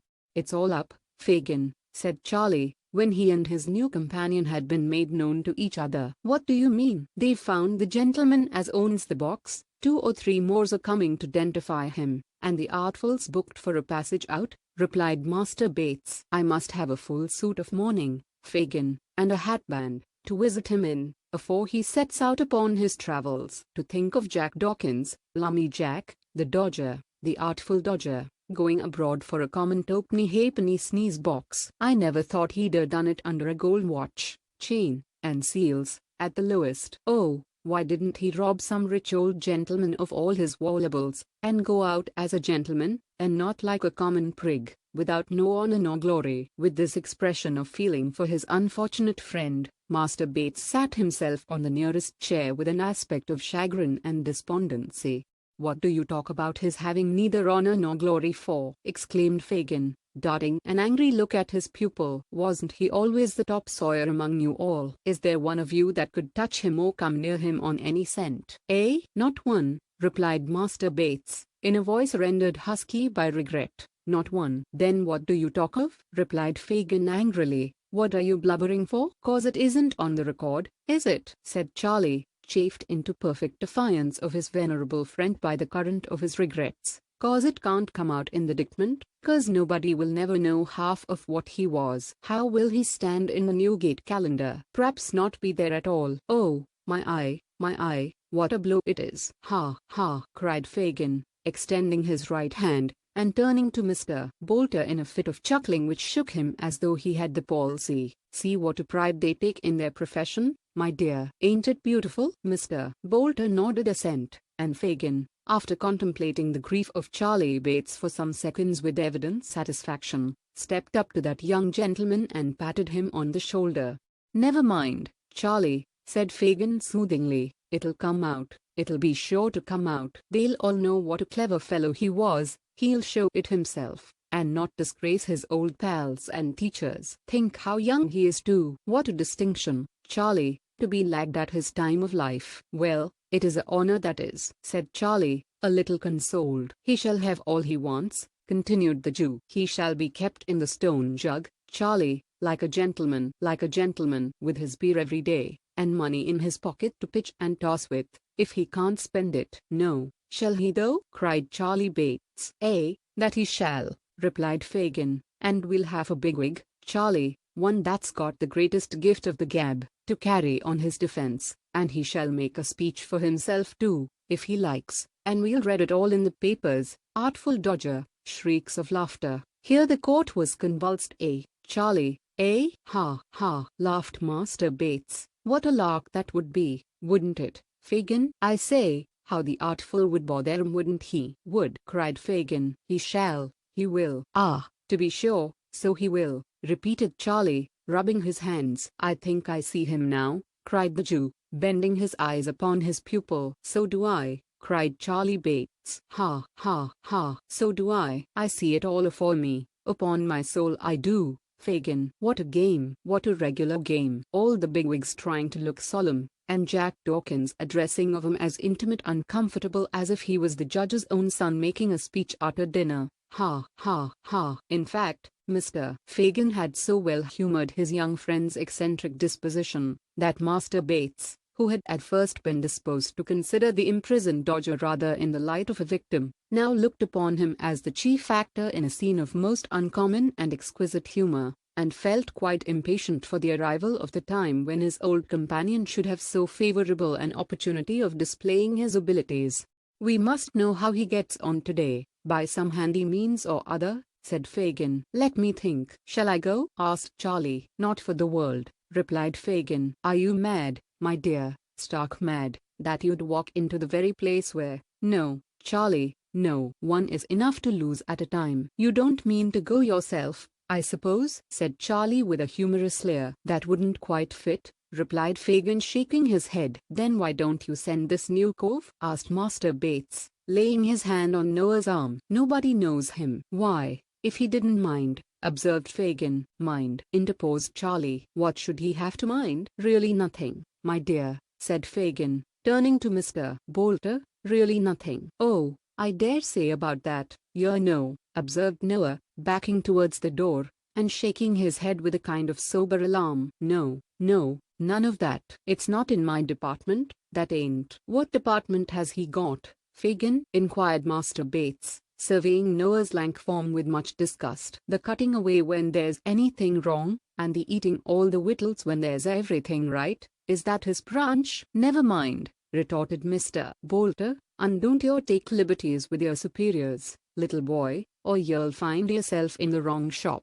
Master Bates laughed so vehemently at this magnificent threat, that it was some time before Fagin could interpose, and represent to Mr. Bolter that he incurred no possible danger in visiting the police office, that, inasmuch as no account of the little affair in which he had engaged, nor any description of his person, had yet been forwarded to the metropolis, it was very probable that he was not even suspected of having resorted to it for shelter, and that, if he were properly disguised, it would be as safe a spot for him to visit as any in London, inasmuch as it would be, of all places, the very last, to which he could be supposed likely to resort of his own free will. Persuaded, in part, by these representations, but overborne in a much greater degree by his fear of Fagin, Mr. Bolter at length consented, with a very bad grace, to undertake the expedition. By Fagin's directions, he immediately substituted for his own attire, a waggoner's frock, velveteen breeches, and leather leggings, all of which articles the Jew had at hand. He was likewise furnished with a felt hat well garnished with turnpike tickets, and a carter's whip. Thus equipped, he was to saunter into the office, as some country fellow from Covent Garden Market might be supposed to do for the gratification of his curiosity, and as he was as awkward, ungainly, and raw-boned a fellow as need be, Mr. Fagin had no fear but that he would look the part to perfection. These arrangements completed, he was informed of the necessary signs and tokens by which to recognize the artful dodger, and was conveyed by Master Bates through dark and winding ways to within a very short distance of Bow Street. Having described the precise situation of the office, and accompanied it with copious directions how he was to walk straight up the passage, and when he got into the side, and pull off his hat as he went into the room, Charlie Bates bade him hurry on alone, and promised to bide his return on the spot of their parting. Noah Claypole, or Morris Bolter as the reader pleases, punctually followed the directions he had received, which, Master Bates being pretty well acquainted with the locality, was so exact that he was enabled to gain the magisterial presence without asking any question, or meeting with any interruption by the way. He found himself jostled among a crowd of people, chiefly women, who were huddled together in a dirty frowsy room, at the upper end of which was a raised platform railed off from the rest, with a dock for the prisoners on the left hand against the wall, a box for the witnesses in the middle, and a desk for the magistrates on the right, the awful locality last named, being screened off by a partition which concealed the bench from the common gaze, and left the vulgar to imagine, if they could, the full majesty of justice. There were only a couple of women in the dock, who were nodding to their admiring friends, while the clerk read some depositions to a couple of policemen and a man in plain clothes who leant over the table. A jailer stood reclining against the dock rail, tapping his nose listlessly with a large key, except when he repressed an undue tendency to conversation among the idlers, by proclaiming silence, or looked sternly up to bid some woman take that baby out, when the gravity of justice was disturbed by feeble cries, half smothered in the mother's shawl, from some meagre infant. The room smelled close and unwholesome, the walls were dirt discolored, and the ceiling blackened. There was an old smoky bust over the mantel shelf, and a dusty clock above the dock, the only thing present, that seemed to go on as it ought, for depravity, or poverty, or an habitual acquaintance with both, had left a taint on all the animate matter, hardly less unpleasant than the thick greasy scum on every inanimate object that frowned upon it. Noah looked eagerly about him for the dodger, but although there were several women who would have done very well for that distinguished character's mother or sister, and more than one man who might be supposed to bear a strong resemblance to his father, nobody at all answering the description given him of Mr. Dickens was to be seen. He waited in a state of much suspense and uncertainty until the women, being committed for trial, went flaunting out, and then was quickly relieved by the appearance of another prisoner who he felt at once could be no other than the object of his visit. It was indeed Mr. Dickens, who, shuffling into the office with the big coat sleeves tucked up as usual, his left hand in his pocket, and his hat in his right hand, preceded the jailer, with a rolling gait altogether indescribable, and, taking his place in the dock, requested in an audible voice to know what he was placed in that disgraceful situation for. "Hold your tongue, will you?" said the jailer. "I'm an Englishman, ain't I?" rejoined the Dodger. "Where are my privileges?" "You'll get your privileges soon enough," retorted the jailer, "and pepper with them. We'll see what the Secretary of State for the Home Affairs has got to say to the beaks." "If I don't," replied Mr. Dickens. "Now then, what is this here business? I shall thank the magistrates to dispose of this here little affair, and not to keep me while they read the paper, for I've got an appointment with a gentleman in the city, and as I am a man of my word and very punctual in business matters, he'll go away if I ain't there to my time, and then p'raps there won't be an action for damage against them as kept me away." "Oh no, certainly not." At this point, the Dodger, with a show of being very particular with a view to proceedings to be had thereafter, desired the jailer to communicate the names of them two files as was on the bench, which so tickled the spectators, that they laughed almost as heartily as Master Bates could have done if he had heard the request. "Silence there!" cried the jailer. "What is this?" inquired one of the magistrates. "A pickpocketing case, your worship." "Has the boy ever been here before?" "He ought to have been, many times," replied the jailer. "He has been pretty well everywhere else." "I know him well, your worship." "Oh, you know me, do you?" cried the artful, making a note of the statement. "Very good. That's a case of defamation of character, anyway." Here there was another laugh, and another cry of silence. "Now then, where are the witnesses?" said the clerk. "Ah, that's right," added the Dodger. "Where are they? I should like to see 'em." This wish was immediately gratified, for a policeman stepped forward who had seen the prisoner attempt the pocket of an unknown gentleman in a crowd, and indeed take a handkerchief therefrom, which, being a very old one, he deliberately put back again, after trying it on his own countenance. For this reason, he took the Dodger into custody as soon as he could get near him, and the said Dodger, being searched, had upon his person a silver snuff-box, with the owner's name engraved upon the lid. This gentleman had been discovered on reference to the court guide, and being then and there present, swore that the snuff-box was his, and that he had missed it on the previous day, the moment he had disengaged himself from the crowd before referred to. He had also remarked a young gentleman in the throng, particularly active in making his way about, and that young gentleman was the prisoner before him. "Have you anything to ask this witness, boy?" said the magistrate. "I wouldn't abase myself by descending to hold no conversation with him," replied the Dodger. "Have you anything to say at all?" "Do you hear his worship ask if you've anything to say?" inquired the jailer, nudging the silent Dodger with his elbow. "I beg your pardon," said the Dodger, looking up with an air of abstraction. "Did you address yourself to me, my man?" "I never see such an out-and-out young vagabond, your worship," observed the officer with a grin. "Do you mean to say anything, you young shaver?" "No," replied the Dodger, "not here, for this ain't the shop for justice. Besides which, my attorney is breakfasting this morning with the Vice President of the House of Commons, but I shall have something to say elsewhere, and so will he, and so will a very numerous and spectable circle of acquaintance as'll make them beaks wish they'd never been born, or that they'd got their footmen to hang 'em up to their own hat pegs, afore they let 'em come out this morning to try it on upon me." "There, he's fully committed," interposed the clerk. "Take him away." "Come on," said the jailer. "I'll come on," replied the Dodger, brushing his hat with the palm of his hand. To the bench. "It's no use your looking frightened. I won't show you no mercy, not a ha'porth of it. You'll pay for this, my fine fellers. I wouldn't be you for something. I wouldn't go free, now, if you was to fall down on your knees and ask me. Here, carry me off to prison. Take me away." With these last words, the Dodger suffered himself to be led off by the collar, threatening, till he got into the yard, to make a parliamentary business of it, and then grinning in the officer's face, with great glee and self-approval. Having seen him locked up by himself in a little cell, Noah made the best of his way back to where he had left Master Bates. After waiting here some time, he was joined by that young gentleman, who had prudently abstained from showing himself until he had looked carefully abroad from a snug retreat, and ascertained that his new friend had not been followed by any impertinent person.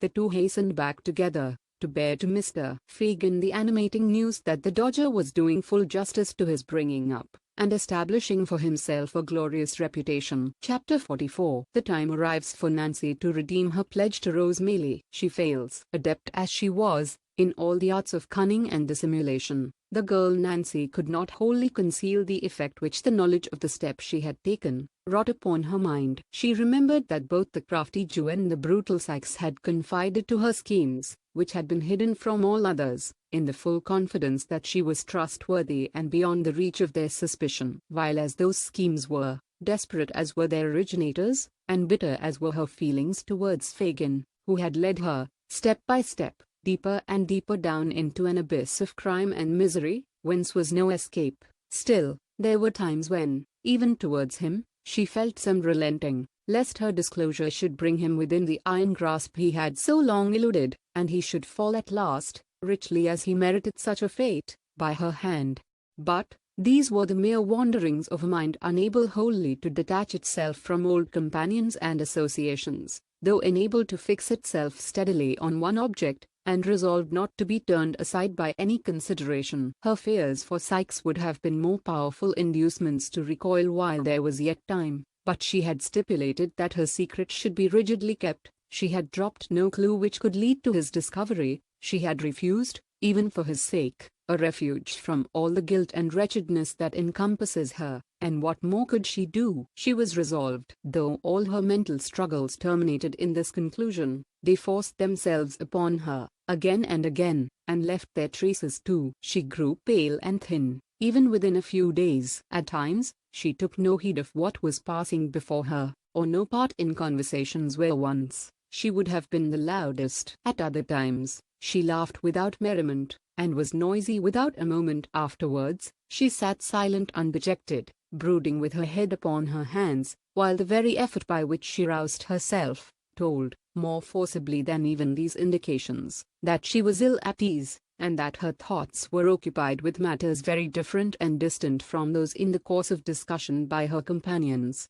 It was Sunday night, and the bell of the nearest church struck the hour. Sikes and the Jew were talking, but they paused to listen. The girl looked up from the low seat on which she crouched, and listened too. 11. An hour this side of midnight, said Sikes, raising the blind to look out and returning to his seat. Dark and heavy it is too. A good night for business this. Ah, replied Fagin. What a pity, Bill, my dear, that there's none quite ready to be done. You are right for once, replied Sikes gruffly. It is a pity, for I'm in the humor too. Fagin sighed, and shook his head despondingly. We must make up for lost time when we've got things into a good train. That's all I know, said Sikes. That's the way to talk, my dear, replied Fagin, venturing to pat him on the shoulder. It does me good to hear you. Does you good, does it? Cried Sikes. Well, so be it. Ha, ha, ha, laughed Fagin, as if he were relieved by even this concession. You are like yourself tonight, Bill. Quite like yourself. I don't feel like myself when you lay that withered old claw on my shoulder, so take it away, said Sikes, casting off the Jew's hand. It make you nervous, Bill. Reminds you of being nabbed, does it? Said Fagin, determined not to be offended. Reminds me of being nabbed by the devil, returned Sikes. There never was another man with such a face as yours, unless it was your father, and I suppose he is singeing his grizzled red beard by this time, unless you came straight from the older un without any father at all betwixt you, which I shouldn't wonder at, a bit. Fagin offered no reply to this compliment, but, pulling Sikes by the sleeve, pointed his finger towards Nancy, who had taken advantage of the foregoing conversation to put on her bonnet, and was now leaving the room. Hello, cried Sikes. Nance, where's the gal going to at this time of night? Not far. What answers that? Retorted Sikes. Do you hear me? I don't know where, replied the girl. Then I do, said Sikes, more in the spirit of obstinacy than because he had any real objection to the girl going where she listed. "Nowhere." "Sit down." "I'm not well." "I told you that before," rejoined the girl. "I want a breath of air." "Put your head out of the window," replied Sykes. "There's not enough there," said the girl. "I want it in the street." "Then you won't have it," replied Sykes, with which assurance he rose, locked the door, took the key out, and pulling her bonnet from her head, flung it up to the top of an old press. "There," said the robber. "Now stop quietly where you are, will you?" "It's not such a matter as a bonnet would keep me," said the girl, turning very pale. "What do you mean, Bill? Do you know what you're doing?" "Know what I'm—" "Oh," cried Sykes, turning to Fagin, "she's out of her senses, you know, or she daren't talk to me in that way." "You'll drive me on to something desperate," muttered the girl, placing both hands upon her breast, as though to keep down by force some violent outbreak. "Let me go, will you, this minute, this instant?" "No," said Sykes. "Tell him to let me go, Fagin." "He had better." "It'll be better for him." "Do you hear me?" cried Nancy, stamping her foot upon the ground. "Hear you?" repeated Sykes, turning round in his chair to confront her. "Aye, and if I hear you for half a minute longer, the dog shall have such a grip on your throat as'll tear some of that screaming voice out." "What has come over you, you jade?" "What is it?" "Let me go," said the girl with great earnestness. Then sitting herself down on the floor, before the door, she said, "Bill, let me go. You don't know what you are doing." "You don't, indeed." "For only 1 hour, do cut my limbs off one by one," cried Sykes, seizing her roughly by the arm. "If I don't think the gal's stark raving mad." "Get up." "Not till you let me go. Not till you let me go." "Never, never," screamed the girl. Sykes looked on, for a minute, watching his opportunity, and suddenly pinioning her hands dragged her, struggling and wrestling with him by the way, into a small room adjoining, where he sat himself on a bench, and thrusting her into a chair, held her down by force. She struggled and implored by turns until 12 o'clock had struck, and then, wearied and exhausted, ceased to contest the point any further. With a caution, backed by many oaths, to make no more efforts to go out that night, Sykes left her to recover at leisure and rejoined Fagin.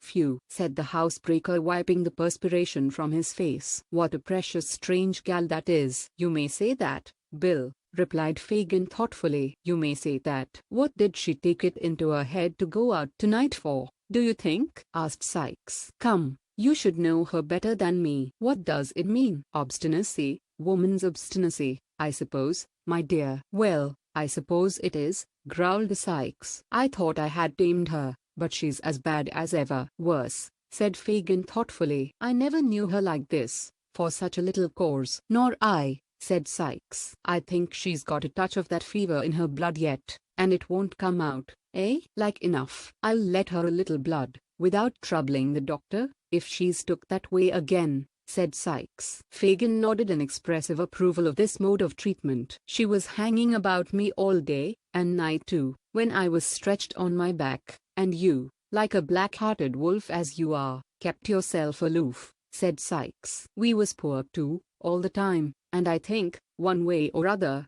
it's worried and fretted her, and that being shut up here so long has made her restless." "Eh?" "That's it, my dear," replied the Jew in a whisper. "Hush." As he uttered these words, the girl herself appeared and resumed her former seat. Her eyes were swollen and red, she rocked herself to and fro, tossed her head, and, after a little time, burst out laughing. "Why, now she's on the other tack," exclaimed Sykes, turning a look of excessive surprise on his companion. Fagin nodded to him to take no further notice just then, and, in a few minutes, the girl subsided into her accustomed demeanor. Whispering Sykes that there was no fear of her relapsing, Fagin took up his hat and bade him good night. He paused when he reached the room door, and looking round, asked if somebody would light him down the dark stairs. "Light him down," said Sykes, who was filling his pipe. "It's a pity he should break his neck himself, and disappoint the sightseers. Show him a light." Nancy followed the old man downstairs, with a candle. When they reached the passage, he laid his finger on his lip,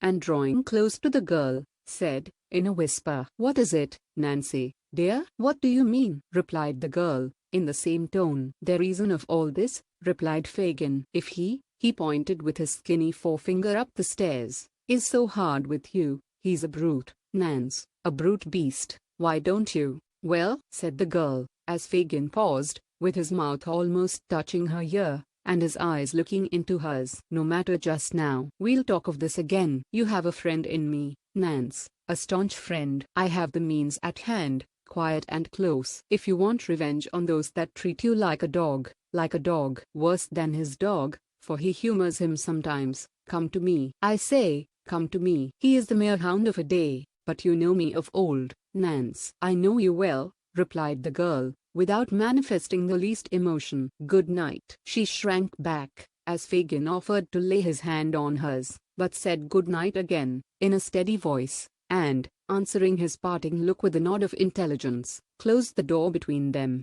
Fagin walked towards his home, intent upon the thoughts that were working within his brain. He had conceived the idea, not from what had just passed, though that had tended to confirm him, but slowly and by degrees, that Nancy, wearied of the housebreaker's brutality, had conceived an attachment for some new friend. Her altered manner, her repeated absences from home alone, her comparative indifference to the interests of the gang for which she had once been so zealous, and, added to these, her desperate impatience to leave home that night at a particular hour, all favored the supposition, and rendered it, to him at least, almost matter of certainty. The object of this new liking was not among his myrmidons. He would be a valuable acquisition with such an assistant as Nancy, and must, thus Fagin argued, be secured without delay. There was another, and a darker object, to be gained. Sikes knew too much, and his ruffian taunts had not galled Fagin the less, because the wounds were hidden. The girl must know, well, that if she shook him off, she could never be safe from his fury, and that it would be surely wreaked, to the maiming of limbs, or perhaps the loss of life, on the object of her more recent fancy.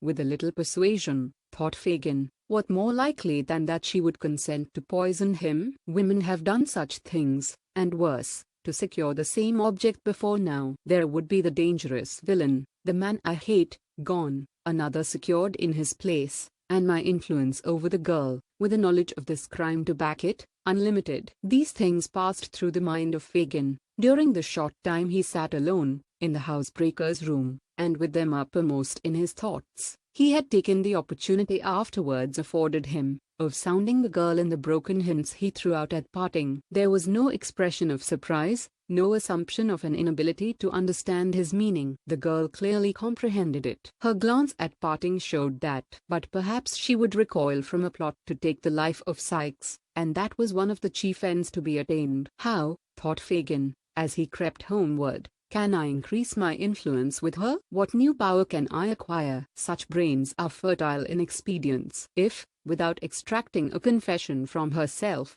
he laid a watch, discovered the object of her altered regard, and threatened to reveal the whole history to Sikes, of whom she stood in no common fear, unless she entered into his designs, could he not secure her compliance? I can, said Fagin, almost aloud. She durst not refuse me then. Not for her life. Not for her life. I have it all. The means are ready, and shall be set to work. I shall have you yet. He cast back a dark look, and a threatening motion of the hand, towards the spot where he had left the bolder villain, and went on his way, busying his bony hands in the folds of his tattered garment, which he wrenched tightly in his grasp, as though there were a hated enemy crushed with every motion of his fingers. Chapter 45. Noah Claypole is employed by Fagin on a secret mission. The old man was up betimes, next morning, and waited impatiently for the appearance of his new associate, who after a delay that seemed interminable, at length presented himself, and commenced a voracious assault on the breakfast.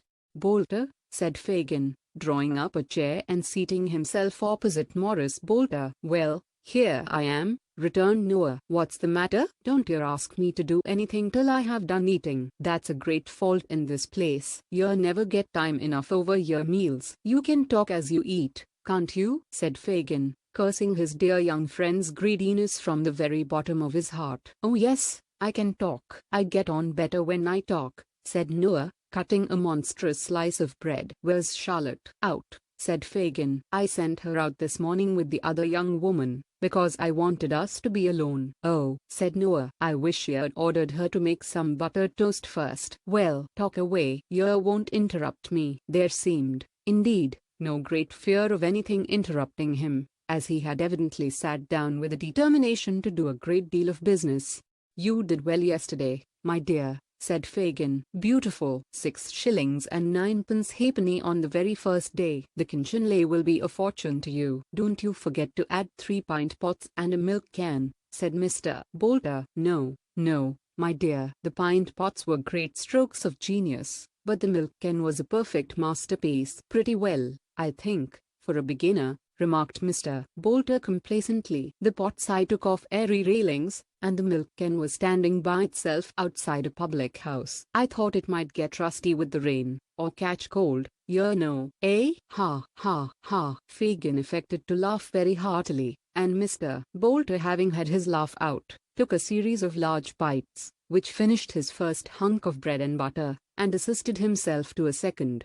"I want you, Bolter," said Fagin, leaning over the table, "to do a piece of work for me, my dear, that needs great care and caution." "I say," rejoined Bolter, "don't you go shoving me into danger, or sending me any more of your police officers. That don't suit me, that don't, and so I tell you, that's not the smallest danger in it, not the very smallest," said the Jew. "It's only to dodge a woman." "An old woman?" demanded Mr. Bolter. "A young one," replied Fagin. "I can do that pretty well, I know," said Bolter. "I was a regular cunning sneak when I was at school." "What am I to dodge her for?" Not to do anything, but to tell me where she goes, who she sees, and, if possible, what she says, to remember the street, if it is a street, or the house, if it is a house, and to bring me back all the information you can." "What'll you give me?" asked Noah, setting down his cup, and looking his employer, eagerly, in the face. "If you do it well,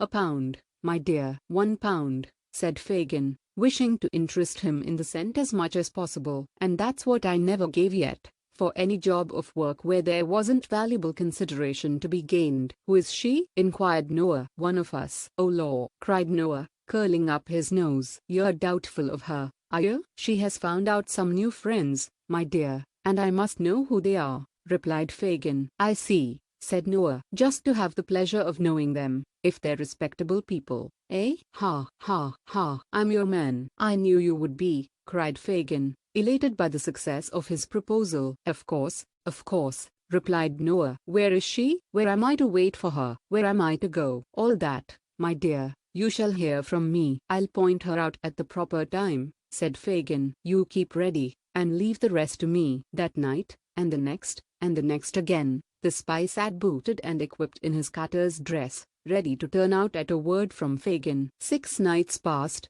6 long weary nights, and on each, Fagin came home with a disappointed face, and briefly intimated that it was not yet time. On the 7th, he returned earlier, and with an exultation he could not conceal. It was Sunday. "She goes abroad tonight," said Fagin, "and on the right errand, I'm sure, for she has been alone all day, and the man she is afraid of will not be back much before daybreak. Come with me, quick." Noah started up without saying a word, for the Jew was in a state of such intense excitement that it infected him. They left the house stealthily, and hurrying through a labyrinth of streets, arrived at length before a public house, which Noah recognized as the same in which he had slept, on the night of his arrival in London. It was past 11 o'clock, and the door was closed. It opened softly on its hinges as Fagin gave a low whistle. They entered, without noise, and the door was closed behind them. Scarcely venturing to whisper, but substituting dumb show for words, Fagin, and the young Jew who had admitted them, pointed out the pane of glass to Noah, and signed to him to climb up and observe the person in the adjoining room. "Is that the woman?" he asked, scarcely above his breath. Fagin nodded yes. "I can't see her face well," whispered Noah. "She is looking down, and the candle is behind her." "Stay there," whispered Fagin. He signed to Barney, who withdrew. In an instant, the lad entered the room adjoining, and, under pretense of snuffing the candle, moved it in the required position, and, speaking to the girl, caused her to raise her face. "I see her now," cried the spy. "Plainly, I should know her among 1,000. He hastily descended, as the room door opened, and the girl came out. Fagin drew him behind a small partition which was curtained off, and they held their breaths as she passed within a few feet of their place of concealment, and emerged by the door at which they had entered. hissed, cried the lad who held the door. Down. Noah exchanged a look with Fagin, and darted out. To the left, whispered the lad. Take the left hand, and keep it the other side. He did so, and, by the light of the lamps, saw the girl's retreating figure, already at some distance before him. He advanced as near as he considered prudent, and kept on the opposite side of the street, the better to observe her motions. She looked nervously round, twice or thrice, and once stopped to let two men who were following close behind her pass on. She seemed to gather courage as she advanced, and to walk with a steadier and firmer step. The spy preserved the same relative distance between them, and followed, with his eye upon her. Chapter 46. The appointment kept. The church clocks chimed 11:15, as two figures emerged on London Bridge. One, which advanced with a swift and rapid step, was that of a woman who looked eagerly about her as though in quest of some expected object. The other figure was that of a man, who slunk along in the deepest shadow he could find, and, at some distance, accommodated his pace to hers, stopping when she stopped, and as she moved again, creeping stealthily on, but never allowing himself, in the ardour of his pursuit, to gain upon her footsteps. Thus, they crossed the bridge, from the Middlesex to the Surrey shore, when the woman, apparently disappointed in her anxious scrutiny of the foot passengers, turned back. The movement was sudden, but he who watched her was not thrown off his guard by it, for, shrinking into one of the recesses which surmount the piers of the bridge, and leaning over the parapet the better to conceal his figure, he suffered her to pass on the opposite pavement. When she was about the same distance in advance as she had been before, he slipped quietly down, and followed her again. At nearly the center of the bridge, she stopped. The man stopped too. It was a very dark night. The day had been unfavorable, and at that hour and place there were few people stirring. Such as there were, hurried quickly past, very possibly without seeing, but certainly without noticing, either the woman, or the man who kept her in view. Their appearance was not calculated to attract the importunate regards of such of London's destitute population, as chanced to take their way over the bridge that night in search of some cold arch or dolorous hovel wherein to lay their heads. They stood there in silence, neither speaking nor spoken to, by any one who passed. A mist hung over the river, deepening the red glare of the fires that burnt upon the small craft moored off the different wharfs, and rendering darker and more indistinct the murky buildings on the banks. The old smoke-stained storehouses on either side rose heavy and dull from the dense massive roofs and gables, and frowned sternly upon water too black to reflect even their lumbering shapes. The tower of old St. Saviour's Church, and the spire of St. Magnus, so long the giant warders of the ancient bridge, were visible in the gloom, but the forest of shipping below bridge, and the thickly scattered spires of churches above, were nearly all hidden from sight.